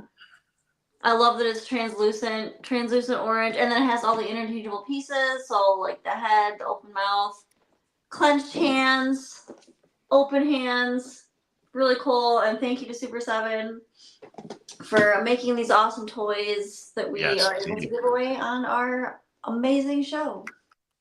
Awesome. Right. Thank you, Christine. Love Super 7. So, well, we'll keep that up for a second, because what we're going to do is we're going to show off the hashtag. If you'd like to win this figure, you're going to want to drop this hashtag superhot, into the comment section. This does work on both YouTube and Facebook. So if you're watching on either platform, go ahead and hit that hashtag superhot, pop that into the comments, and that'll show up on screen. And then it'll get collected by the StreamYard giveaway tool, which, as we're doing the collector moment, we will gather these hashtaggery entries, and then we will go from that into the collector moment, and then from the collector moment into the giveaway. So having said that, let's go ahead and get Mr. Jonathan Portman and our two moderators, Tanner and Helmy both on screen here. There's Jonathan. There's Tanner. There's Helmy. What's up? And Hi, welcome. everybody. Hey, guys. Hello. What's Hi, up, everybody? Tanner. Welcome. How's it going? Hey. Thanks. Thank you. Good to see you both. So, this is an intro. We're just gonna roll. Let's just roll into it. Do it. So this is a pretty special version of the collector moment. Not only because it's been a few shows since we've actually done one, but we now have two of our newest mods with us to join in on the collector's moment. We have Mr. Tanner Steffen. Yo. And we have Mr. Helmy Abdad. Hey guys. Hello. Thanks, guys. So with that in mind, my friends, let's begin the collector's moment, shall we? Do you want the All intro? right. No, it's okay. I feel like we kind of already preempted it, so it's like, Okay, no worries. Maybe afterwards. We'll do it in post, as they say. So hello, everybody. This is, as you can see, a little special holiday edition of the collector's moment since we have Christmas on the way. So this first one I like to call Invasion of the Variants from Dale Champagne Martinez. I absolutely love this photo, and I always love the photos that he takes. He always has a really striking background, and he has a very great color complement to each of his backgrounds and his photos. And I love here how it has an Invasion of Astro Monster feel to it. It's very fitting. Totally. And I love the Rodan. It's like the nice little color pop in the corner there. It's very nicely composed. Love stuff like this. So thank you, Del, for sharing this. We really Del love is it. awesome. We love Del. Del is awesome. Love Del. Good friend of the show. Yeah, that's cool. Oh, he's doing so good these days. My friend, he's awesome. Yeah, Helmy, why don't you get us going here for your pick? So this is my pick. I love this photo. It just screams evil somehow, and the composition, and I just love it. I love the colors. It's kind of festive if you think about it, because there's a bit of green, there's a bit of red. There's red and green. There you go. Very I cool. love Helmy that his eye, that wonky eye, is staring at the green ape. It's like perfect composition. He's like, don't test me. And so he's like, don't test me. I just want to quickly say, when I was going through all the photos, trying to find a good photo and stuff like that, I was like, oh man, the photo is amazing. I was like, oh wait, this is a David photo. I can't use his photo. Oh, stop. This is the problem. Okay, this is the problem we have with these. Is like a lot of our great photos are done by our hosts, so it's like we can't really choose them. It's unfortunate, but sometimes we like to throw them in. But most of the time, we gotta give our members a nice rep. Absolutely. Nice rep here. So, but thank you, Vincent Perez, for this. Godzilla -0, as he stated in his post. So, thank you, Vincent Perez, for that photo. I love it. Very beautiful.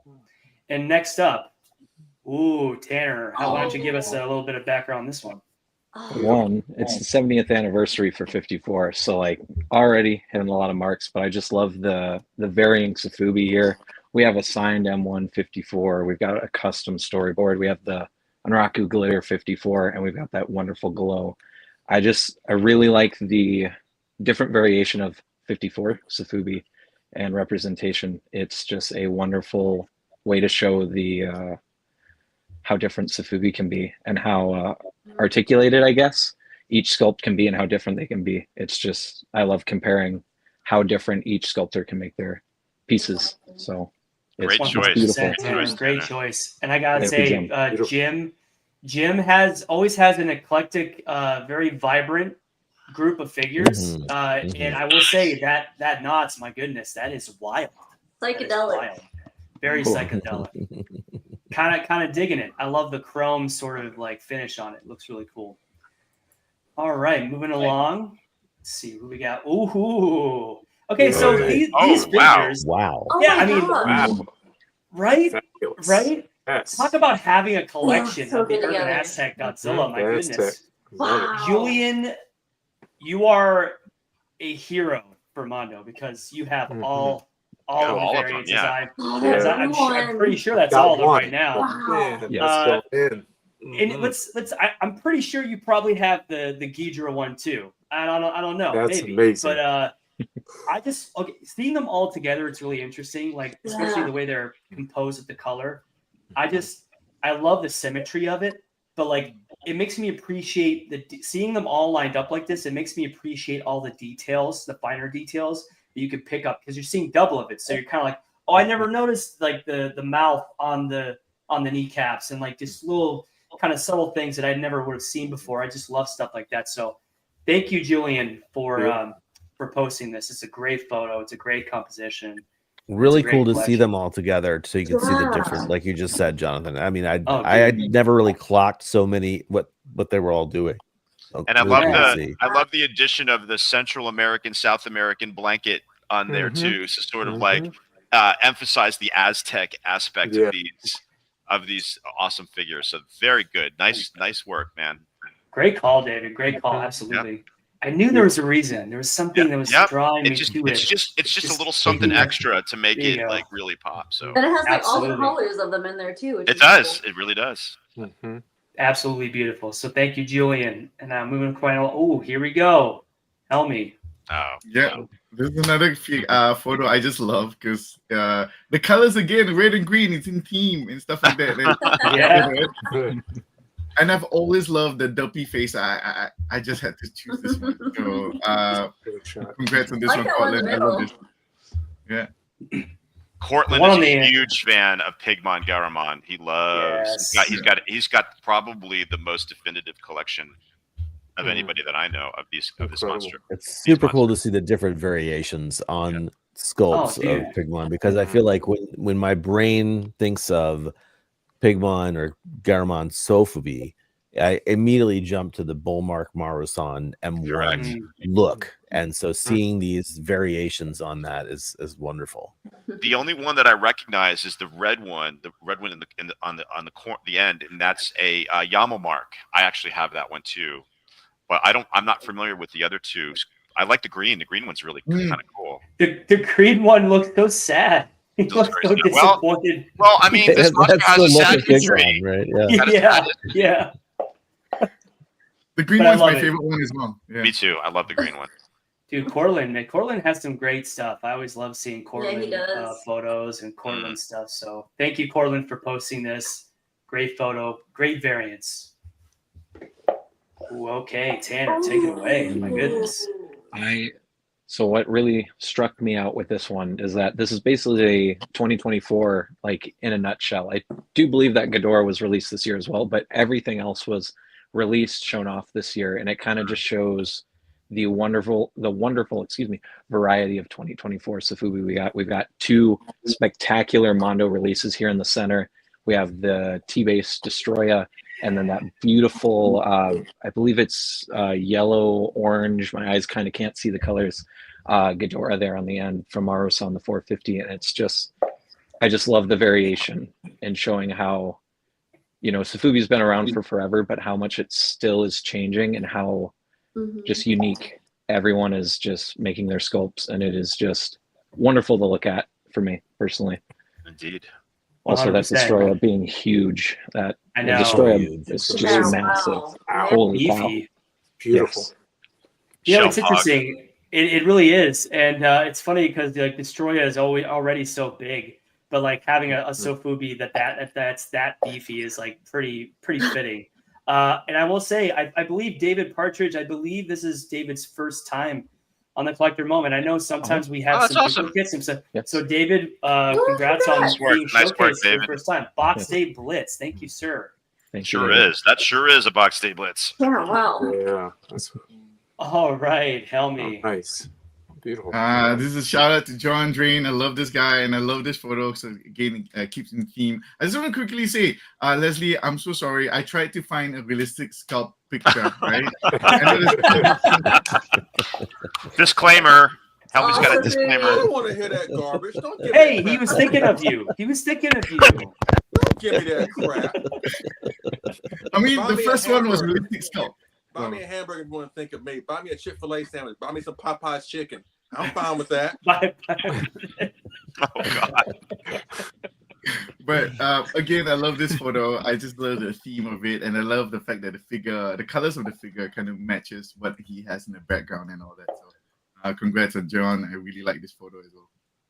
John Drain's a great guy. John's Love awesome. John We Drain. love Shout John. out to John. Shout out to the lottery bum. Woohoo! Yes, indeed. Yes, the lottery. Yeah, lucky. Absolutely. Now this one is this one was submitted by Nick Sides, and this one, now I forgot to preface this before, but we're going to kind of bookend it with some Cam Holiday Picks photos from David's hashtag that he introduced to the group for the holiday season, and wanted to kind of showcase some of these because this is kind of going to be a little tease to for the King Ghidorah stream we had a few weeks ago.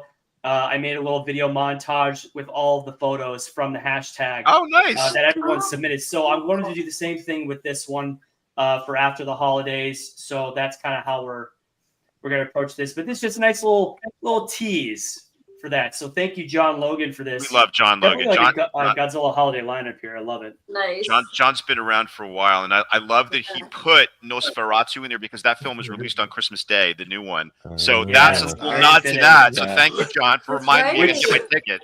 Which I cannot wait for. I'm very excited. Such a Christmassy thing to do. Go see Nosferatu, a really horrible, scary movie. Right? And I'm going too, right? So hey, there's a Zilla there too. Yep, there's a Zilla. I can't see that far. Now David's like on second thought. Moving right along. He's like, maybe we just you should have cropped it at 64. You can't even stand next to him. Ooh, okay. I love this one. This is one of my favorites. So Venus is amazing. Great and crazy all at the same time. Love the photos. Love this sort of symmetry of it. Mm-hmm. It's got a lot of whimsy, really cool whimsy to it, but it's also got a nice organization to it. It's almost like a Santa army. It's brilliant. So Canada Christmas, right? I'm totally down for it. I would watch that. Because of you, Jonathan, and Venus's picture, I just have another fantastic idea to do next year, or maybe this year. Put Canagon in the Salvation Army bucket with all the coins. There you go. Exactly. Yes. Wouldn't that be great? Awesome. That'd be really fun. And Don't forget one more about thing. that. This reminds me of a photo I took of Kyle Yount in Japan on one of our trips together. He's standing with an army of tanukis. Remember that? Yeah. We actually did it several times in different spots, but I'll Share that post photo. it in the group. I'll Share post it in that the group. photo, yeah. I believe that was you, in Venus. Asakusa. It was on Kapabashi Street, right? Yeah. Yeah. Very cool. Yep. Fun stuff. He looks high. All right, and to cap it all off, I Tanner, love this why don't you one. take us away? Love this one. That's cute. The second I saw this photo, I loved it because we got a ton of different styles of toys here. We got monster arts, figure arts. I think the guy around the end is a custom, and then we have Safubi in the middle. But it just Baby. Yep. Yep, the Parabai. It's just beautiful. It just has the holiday spirit to it. It's a wonderful collection of a ton of different kaiju from a few of our favorite series, all wrapped up together, all wearing Santa hats as well, getting into the festivities. It's just an adorable photo. And they're not photoshopped on, right, Tanner? They're actually on there. They're little hats, right? Yes, yes. It looks like that. He actually put it on there. Yep, looks like he made custom little Santa hats for each one, and it's awesome. Nice work, Rick. Yes, thank you, Rick. Very cool. And I believe that's all she wrote for the collector's moment. Nice. So thank you, everyone who submitted. Yes, thank you. Look, this is a great segment that we've kind of formulated, and it's like the group participation has been immense, and we truly now, if you really want to see your photo out there, and sometimes you don't see it, don't despair. You'll be next. Just keep sharing great stuff, because that's what the group's all about. We love seeing each other's collections, and we love seeing people post their newest acquisitions, and it's really a special thing. It brings us closer together, and so keep posting, guys. Keep posting. Well said. That's all I got. Yes, absolutely. Hey, I got one thing. Go ahead, Leslie. Can you make the next one more realistic centric? Because y'all almost put me to sleep. No more stuff. This Like, this was Leslie the whole time. Yep. And then this was Leslie the whole time. The whole And then this was Leslie the whole time. So there was a range of emotions with Leslie. Bless All you, Leslie. I'm representing sorry. GIF form. You know what? That's actually a great idea. I will say, I do think we need a little more variance, and that's also on myself. So we'll try to pepper in something from everyone, right? Some model That's a good kits idea. and some X Plus Yeah. stuff, right? Yeah. Yeah. Thank very, you. for sure. Appreciate Maybe a it. Devils in the realistic details in the future. There you go. There you go. All right. Just super quick, I would actually like to say thank you to you guys, not just for being here today, but for also like rounding out what an incredibly cool episode. We have all of our co-hosts, we have so many of our moderators. That was such a wonderful spread of photos. And don't forget, we're going right into this giveaway. If Christine would be so kind as to show that Godzilla off from Super 7 again. Nice. So if you have popped the super hot into the chat, now's the time. Not the time to do it. Time has passed. It's time for us to do the StreamYard giveaway tool to start collecting the comments. We got 14 entries. 14. Good luck, Let's everybody. do the draw. Good luck. Yeah. Drum roll, please. Yes. Yeah, Lysol when you get it too. Oh, so it's extra now. Right? Congrats. Congratulations, Stephanie. Excellent. Excellent. Stephanie. All right. So if you've watched before, you know the drill. We need to get in touch with you. So reach out one way or another to me, to Christine, whoever you're connected with already. If you're not connected with us already, you can email me at kyle.yount@gmail.com and I will get your information forwarded to Christine. Once again, thank you, Christine. Thank you to Super 7 for supplying the figure, and congrats, Stephanie. And yeah, what a show. What a show, you guys.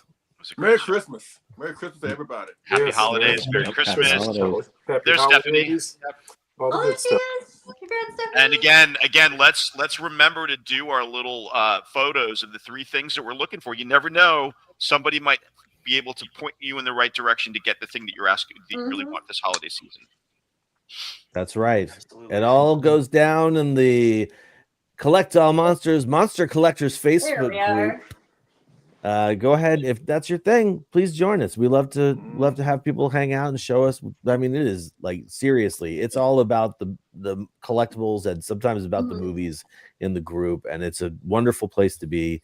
In my opinion, best place to be on Facebook if you're going to be on Facebook. So I agree. We'll see y'all next year. See you next year. All right. Well, I think that means it's time for us to close out the show. Make sure you set your future watches to January 18th for our next live episode. But until then, our planet may be doomed, our Earth devastated, the monsters are in revolt, and civilization is in chaos. But until then, we must unite and collect all monsters. See you, everybody.